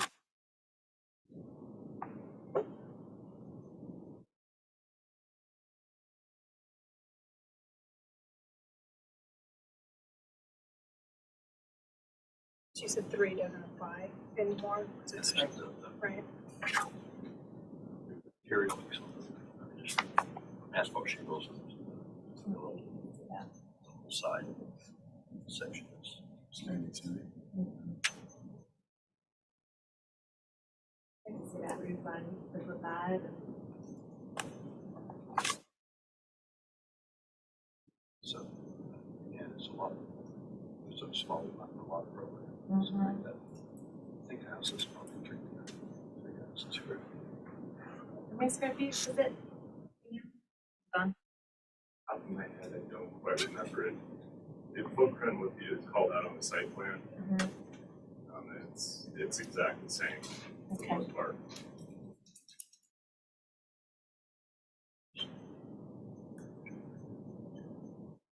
Coverage is just under 1,300. Yeah. Is that right? Mm-hmm. Is that what that? 1,300. I think 1,300 is the footprint. That sounds about right. It's a very narrow and long house.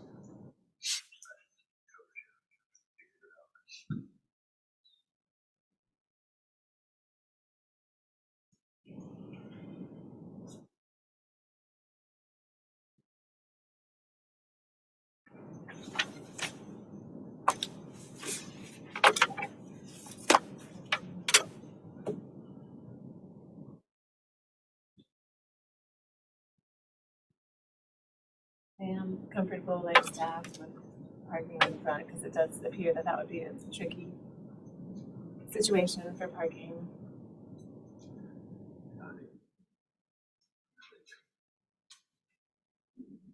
Yeah, they will be pulled up and out. In other circumstances, the parking is probably close to the house is probably important. So, and it certainly would read better if it were off the ground a little bit, but Right. Oh, very fortunate to be in an X zone where it can. how it is. You can do that. I don't know, Glenn, anything? No, I mean, I think a lot of what we're seeing is probably driven by the program, and I understand the need for the house to be a grade for access. I mean, aesthetically, I wish the house was up 18 inches, but I completely am able to understand why it isn't. And I think asking to add a ramp would really just only add complication and inconvenience to the owner. So I think the roof line, I think there's some detail and some refinement needed here, but conceptually, I'm comfortable with understanding why it is how it is. I guess I would say to staff's comment number 3 about the roof material mix. That 2 and 12 pitch would need to be metal for shingles. So given that. Staff's willing to strike that. We thought there was a third material shown on one of the. I see. Although, interestingly enough, I'm thinking that metal might look good on the bay projection out front, since it's,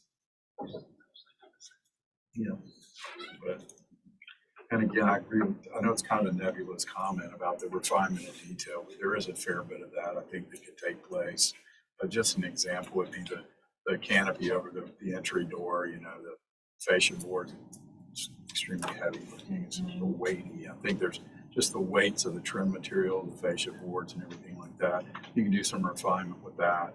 And I see that the bay detail has sort of an applied frame, if you will, with this herringbone pattern inset into that, rather than a recessed panel with the herringbone. I don't know, was that, I guess, deliberate as a detail? It was, delivered as a detail to look the part, but simplify it. That's it.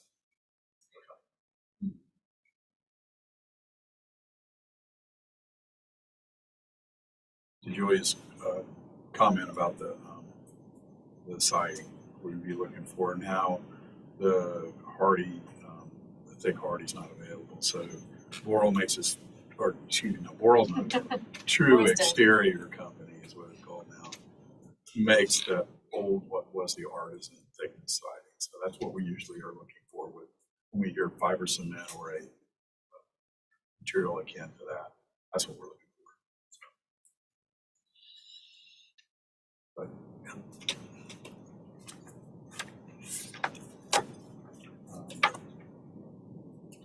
what do you think about the roof pitches? That's the only other outstanding thing for me is do any height restrictions. I think raising the roof pitch a little bit would mitigate the impact that just visually quite great, which is a little less squat appearance. So I think raising the roof pitch would probably be good. So You're saying an increase? Yeah. Roof and then this other sort I mean, I of 7 don't- and I 12 look, pitches. I don't know if it should make issues. It doesn't have to look much. Alright, how about, It's only a 7, that's not. It's a 7. how about a motion for conceptual approval with staff comments on, let's leave 2 in there, and 5, and board comments to generally refine and develop the details, and to confirm 8-inch thickness for the siding. Will review by staff.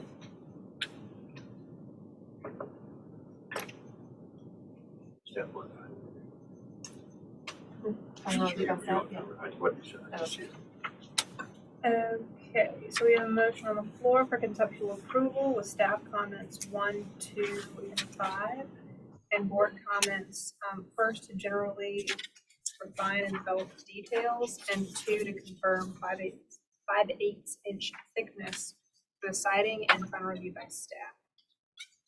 Do you have a second? Second. Motion to a vote, Fillmore, Yeah, in favor. Glenn, Yes, in favor. Julia, In favor. Bill. Yeah, in favor. Chair votes majority, and the motion passes unanimously. Thank you. Cool. Agenda item 14 is 72 Drake Street. Frankie, can give us an introduction overview.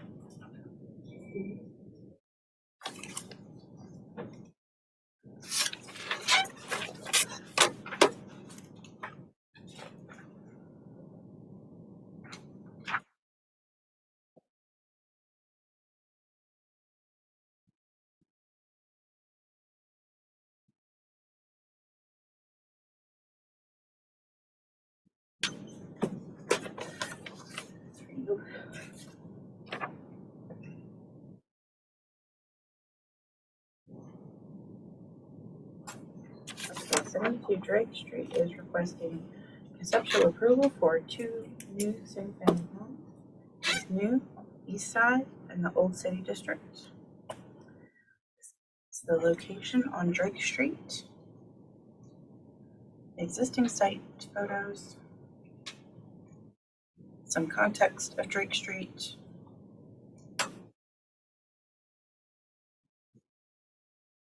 Sanborn maps showing the lack of structure on property. And we will turn it over to the applicant. Michael Brewer. Good afternoon, good here, so I'll just say good evening at this point. Anyway, I'm here before you for this project that I'm developing in the Eastside neighborhood. Give you a little bit of background about it. The lot is zoned for 3 units. We have no zoning variances at all for this particular property. initially we started designing two separate structures that were different. And we met with BAR staff initially with those two houses. And it was noted that the front house was a little bit lower, I think it was about 8 inches lower than the rear house. So then we went back and that front house occupied actually more lot area too as a larger home.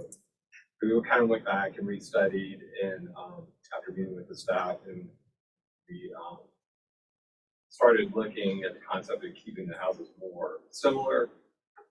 The front house has a large grade change, which you can kind of see there. It's about 4 foot, and there's an existing knee wall about 2 foot, and then what we decided to do is conceal the stairs with what would resemble a piazza, a one-story piazza. And let's see, where am I on that? We focused on the traditional forms of fenestration to call back to the surrounding homes. We kept the detail and simple and clean as to suggest that there are new kids on the block. I went over detail that front piazza, which you'll see if you look at the elevation of that front.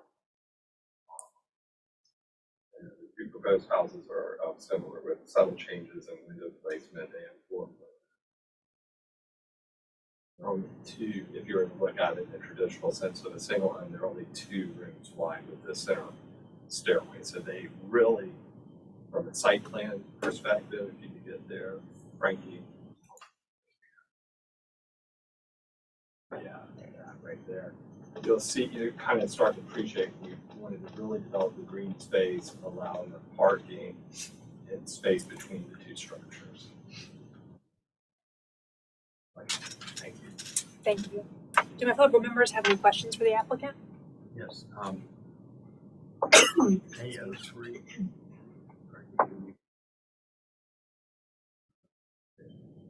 That's building A, right? I think it's just a graphical error, but your plan says building B. But that is building A. That is building A. Yeah, okay. I assumed that. I just have to notice it.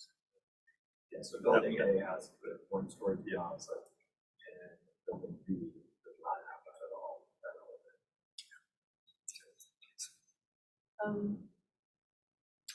On A06, also be helpful to look at the side elevation. I'm not able to reconcile the grade differential. It almost seems like your piazza door should be further down toward the sidewalk or have stairs or something. So off to the side of that retaining wall that's existing right there, the entrance in that house sets back a little bit. So there'll be steps in that side going to the front door. And you have to be an additional 2 foot off the grade. Sorry about that, it's 4 foot total. That makes sense. So from the sidewalk, we have that 2 foot knee wall, or just 2 foot retaining wall. Then the house itself has to be 4 foot because we have to be 2 foot to meet 10, but we have to be an additional 2 foot by code. You're retaining the front property line, there's a retaining wall, and the driveway somehow cuts into that? It's off to that right side of the piazza there.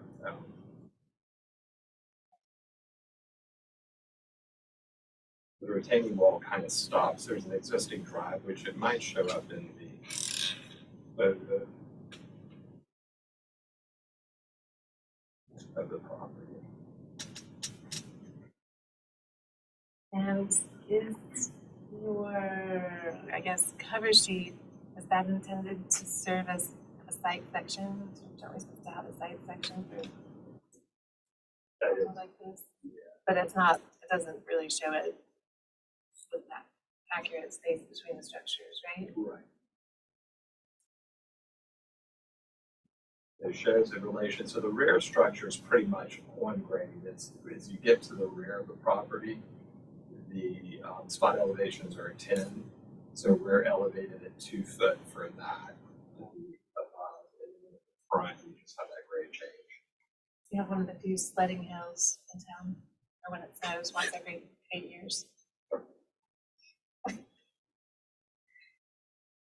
Quite old one. Yeah.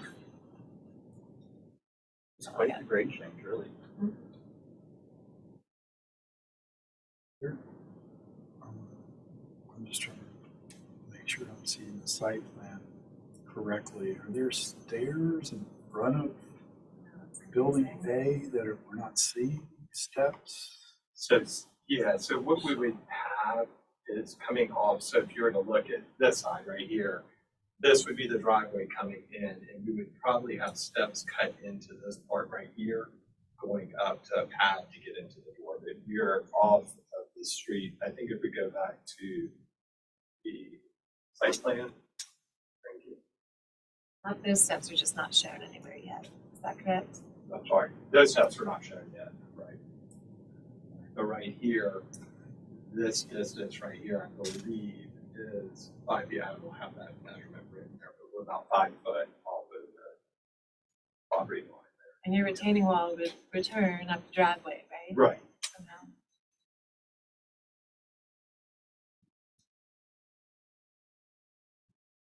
House next door to north of it is similar to it, has a retaining wall in the front.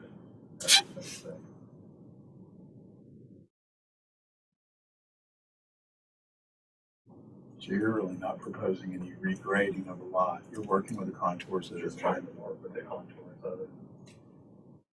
Actually, as you get beyond A, if you look at it on the cover page, about midway of A, it starts leveling out.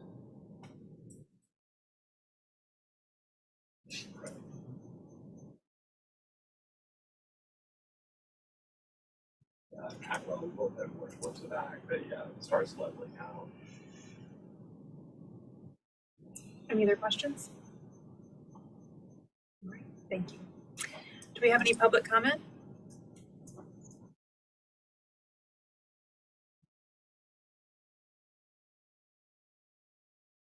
April Wood, Charleston Foundation. First, I wanted to convey Preservation Society had to leave, and I said that I would share their comments for mine, but they had some concerns about the drawings and didn't feel like they met the submittal requirements. I wanted to pass that along. And I had HCF, so this is April Wood from the Charleston Foundation. He also had comments, and I think that some of the comments may also relate to middle and a little bit of confusion about what was submitted. But Historic Charleston has reviewed the applications for conceptual approval for 2 new single-family homes at 72 Drake Street.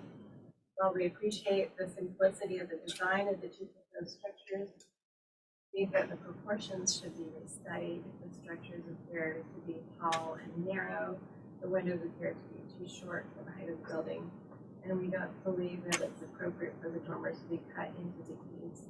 We suggest that the proportions can be improved by lowering the eave of the roof and so that the structure can be 2-story houses with dormers. We respectfully recommend referral so that proportions can be restudied. And I think some of that was we just didn't have a streetscape or have any understanding of how these structures fit into the context. So some of that might be addressed with the submittal, more drawings being submitted. Thank you. Anyone else speaking from the public? Frankie, if you give the city staff comments and recommendations, please.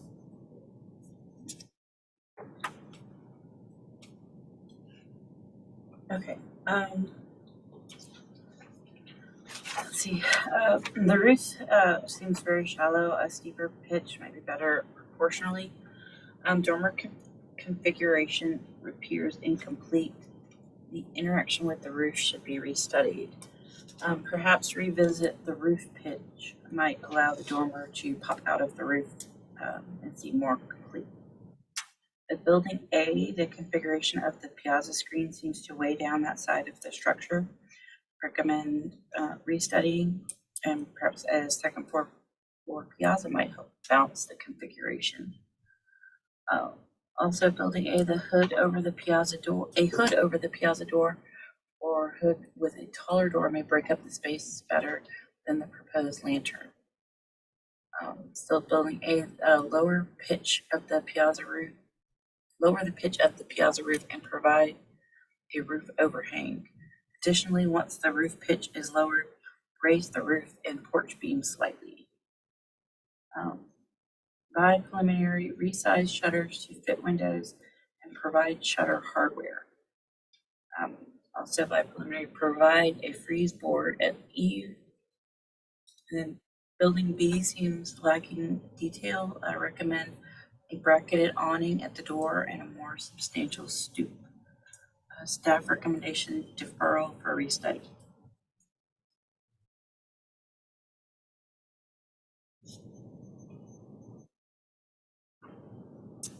Thank you, Frankie. Mr. Brewer, did you have any response to the city staff recommendations and comments or public comment?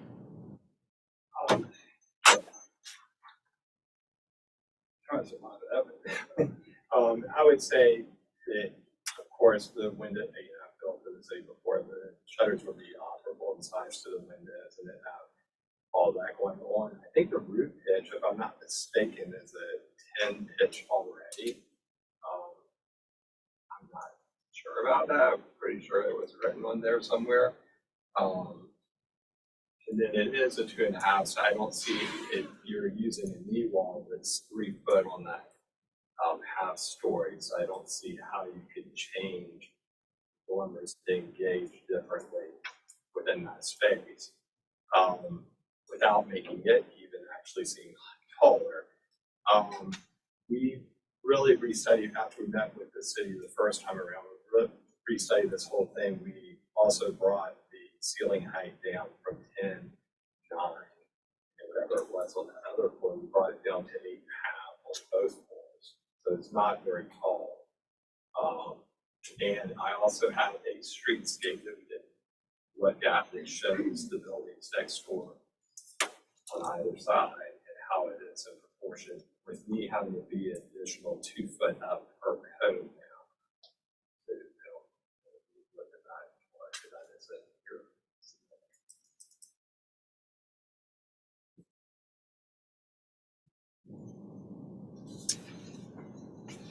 I don't. It's a little hand-drawn sketch of outlines. I see. Thank you. Public comment in the applicant's presentation is now closed. We'll move into board discussion and a vote.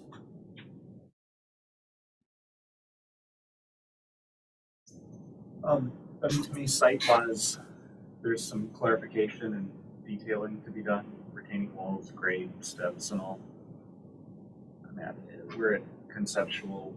It looks like all of that is able to be achieved. I think we just need to see the mechanics of how it works. Totally intrigued by the lot slope, but then I realized this backs up to that vacant lot on East Bay that is also like a giant hill just south of that the big new development. So it makes sense that that's a whatever mound there. You know, most of the observations and comments are accurate at this level. I mean, it will need to be refined and detailed. Ultimately, I will be aligned with staff that this should be deferred, but a big part of the reason that I feel that way is because I really don't think the submittal requirements have been met. Like, I guess the preservation groups mentioned, there's no indication of materiality. These technical questions about how you access the front door kind of need to be clearer. And typically we would really want like a scaled, more detailed streetscape to be able to assess how that works, as well as a site section that's to scale and shows the relationship between the two buildings on the full site. But in terms of the conceptual design, I think it is promising. I don't think it's way off base myself. I don't really mind that the ridge heights are at the same height given the grade change. Yeah, I think the scale of what's proposed is okay, and the height is okay. I'm not opposed to the engaged dormers if they're detailed nicely, and I do think the front elevation benefits from that. Also, I'm kind of a fan of the big piazza screen. I think traditionally when there's just a single story piazza, that roof pitch is pretty pronounced, and the piazza screen seems like it has a giant forehead. Okay with that. Yeah. And I will add, just for the board's information, the staff is the one who proposed a diagram of the streetscape to help show the proportions. So we will take fault for that. Yeah. I mean, and if it were a diagram that were like scaled and maybe a little bit more recognizable, that would be helpful. But yeah. I think there is a lot of detailed information that needs to be cleaned up. Like I'm looking right now at this elevation of the back of the A unit at the little piazza roof with no overhang at all. And that obviously, I don't think that's would be the intent. There's a fair bit of refinement that I think needs to happen with the drawings so that we can better understand what's going on. The points Glenn mentioned about the site plan, steps, those types of things. Yeah, I think, Julia, your comment about the general premise of what's going on, I see it. I don't really have a real issue with it in box form, but yeah, I think definitely the window proportions that were mentioned by Mr. Charleston,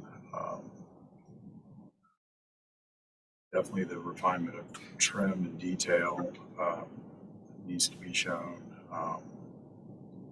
There's just a lot of graphics that need to be really cleaned up and presented in a more complete way.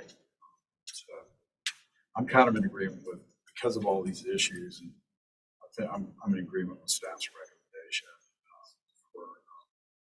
for all, so that we can see this information cleaned up. I think the drawings are sparse. There's no information about materiality, there's no information about construction, the sections. They don't have really any labeling except elevation. So there's really a significant lack of information. I think that height, scale, and mass are fine. I think that what we can tell about the architectural direction is fine. I would like to see a little more picture on the roof, but that's not possible. If you look at the streetscape, this building is a tiny bit taller. The eave height is also taller. I'm not concerned about it. I think it scales. It's fine because it's a streetscape. It would improve it dramatically to lower the eave a little bit. It's pitch. It's a new building. I'm not concerned about the intensification. So don't worry about it. But I really would like to see a little more information about what this building is actually going to be when it's built. Right. I mean, Fillmore, I agree with what your point about. I mean, I think generally height, scale, and mass, these buildings seem to figure. And from a site planning perspective, I think I'm accustomed to saying there's not 1 inch of open space, but I mean, remarkably, these are not shoehorned as tightly as a lot of things are. And so there is a bit of breathing room, and so I appreciate that.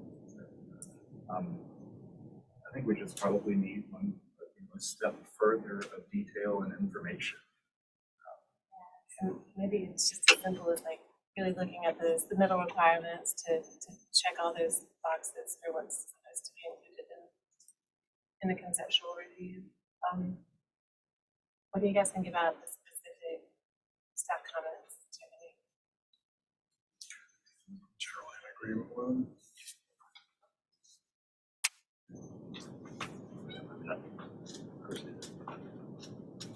I think it's appears shallow. I mean, that's just a. Okay. I don't know. It's not a. I don't see that as a requirement. I think we've all said the engaged dormers don't necessarily bother us. Right. I think that is a point. I would also just to address staff's comment number 3.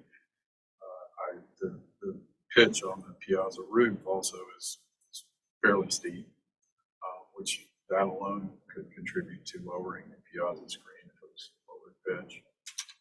Again, showing the overhang too, because the overhang will be projecting past the screen at some point. So, making sure that detailing is accounted for. Just there's a lot of refinement. I personally don't mind the screen size. I'm kind of with Julia that it actually, to me, that being a little exaggerated on this brings that building down. Yeah.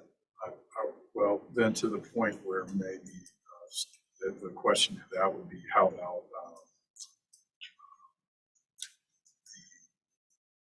the comment about the comment 4, potentially a hood or something to break up the space a little better. Frankie, yes, if your comment about the piazza screen, does that indicate to you feel like the piazza screen is too tall? Because Look at this. I don't know if you're dressed on Chapel Street, but that really pretty house. Yeah. No, I don't think we thought it was too tall. I think we were, and it might just be that we needed something to break up the space. That made us feel off balance. I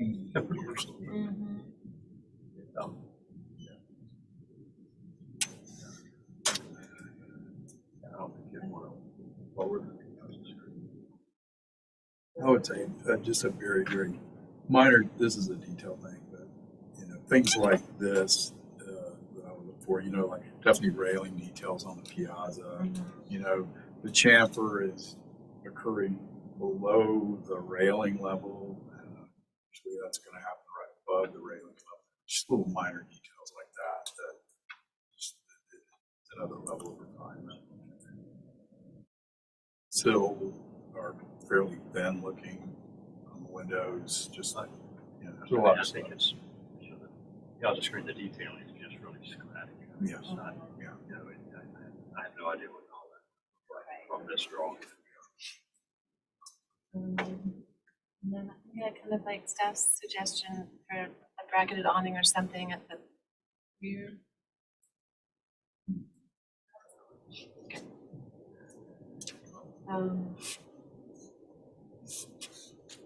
Raised board at the eaves. It's just hard to tell. There might be one there, but I don't know.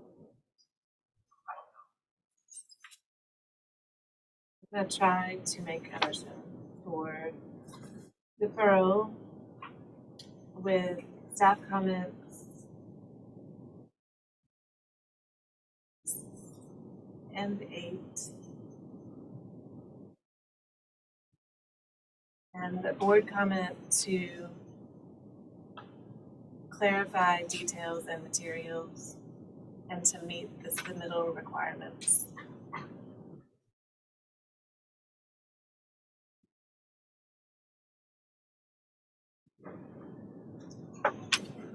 Would you consider comment 4 and or a version of comment 5?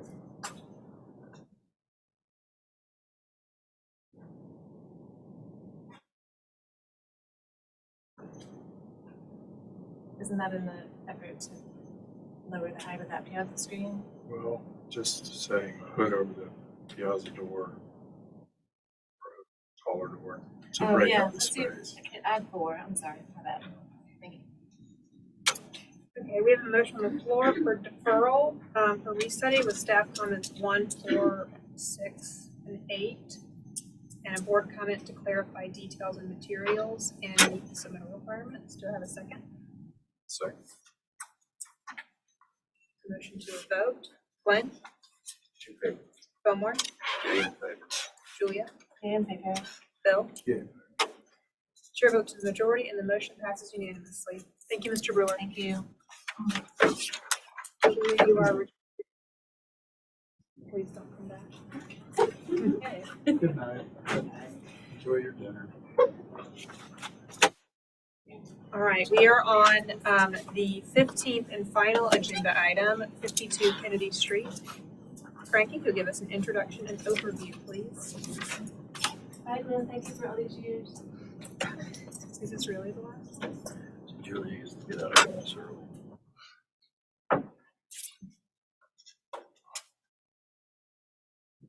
This is it. I've devoted some crazy way for this.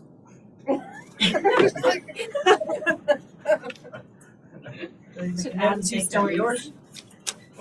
I'm gonna add a lot of history about this. Wait, you A can't. lot of backstory. But you're gonna add a lot of board feel things.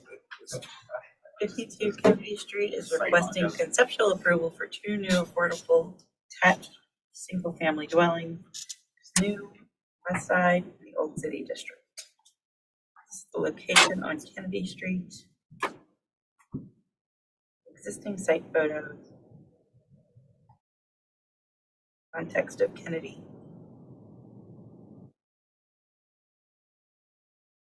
Floor map showing the previous structure.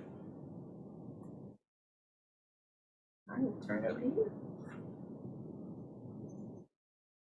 Board members, Erin Lee, Julia Martin, architect, here tonight to request conceptual approval for 2 attached single-family residences at 52 Kennedy Street. We were hired by the city of Charleston to develop a design for affordable housing on this lot, and we've been working with the city for some time now to find a creative solution that not only makes the most efficient use of this property, but also sensitively relates to the historic character of the neighborhood.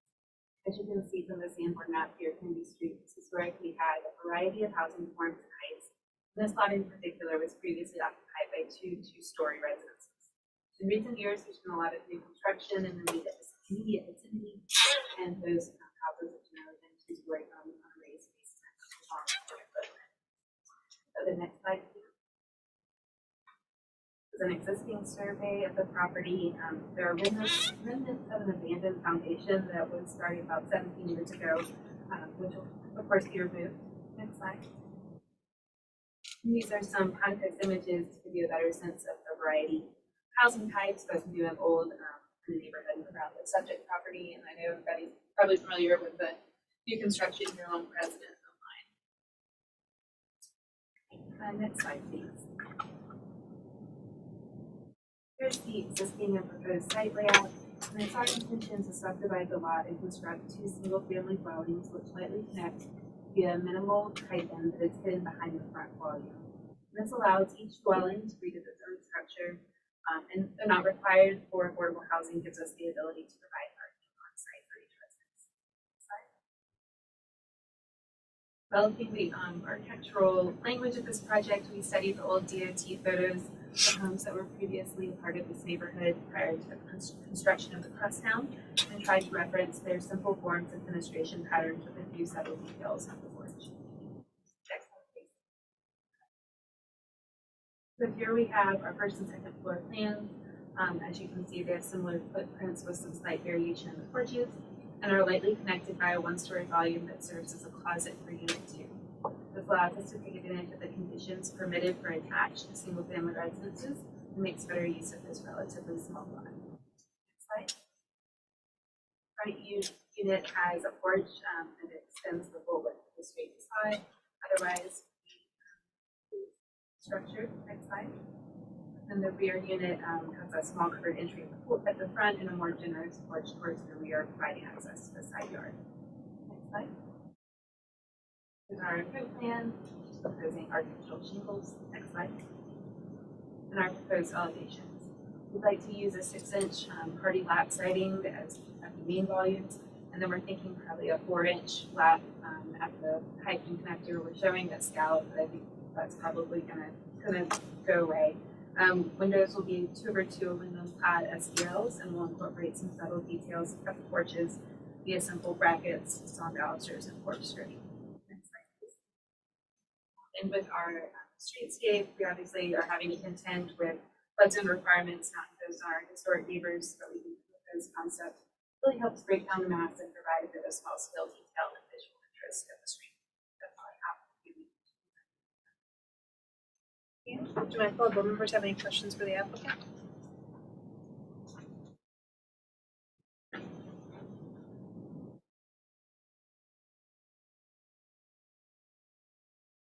So that link, and it's allowing you some leeway by linking these two masses together.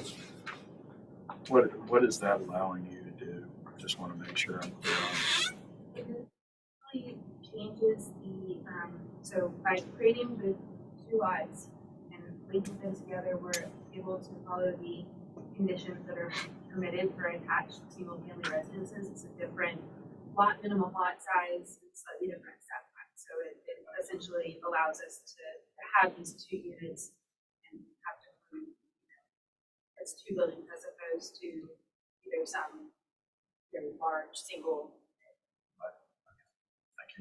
Like townhouses, but.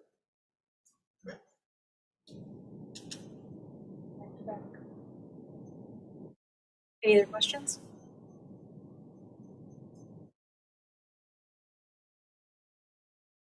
I'll just offer out, this kind of paradigm was actually something that we had to learn us into, so it's been cool. Okay. Do we have any public comment? Frankie, if you'll give us city staff comments and recommendations, please. We just had observation that the streetscape includes a variety of building styles and heights from 1 to 2 stories. And we had a question about the siding material, but you've already answered that, so I'll strike our comment. Staff recommendation is conceptual approval with final review by staff. Did you want to respond to anything raised in city staff comments? Public comments, and the applicant's presentation is now closed. We'll move into board discussion and vote. Nicely detailed buildings.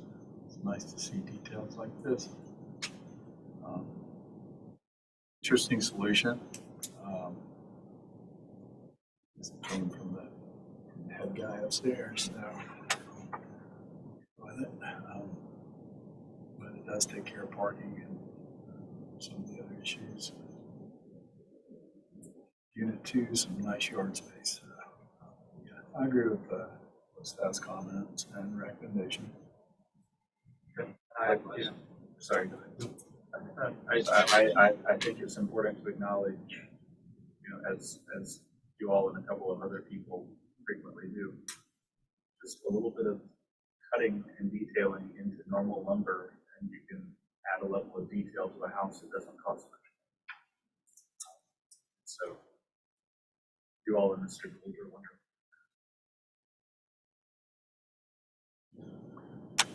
Okay, I'll make a motion for conceptual approval of final read by staff.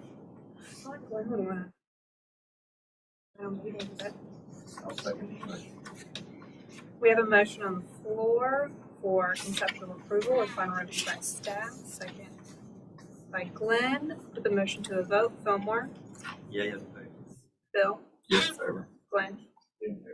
Chair votes to the majority, and the motion passes unanimously. I'll make a motion to adjourn. Do I have a second? Second. Thank you. All in favor say aye. None opposed. Thank you.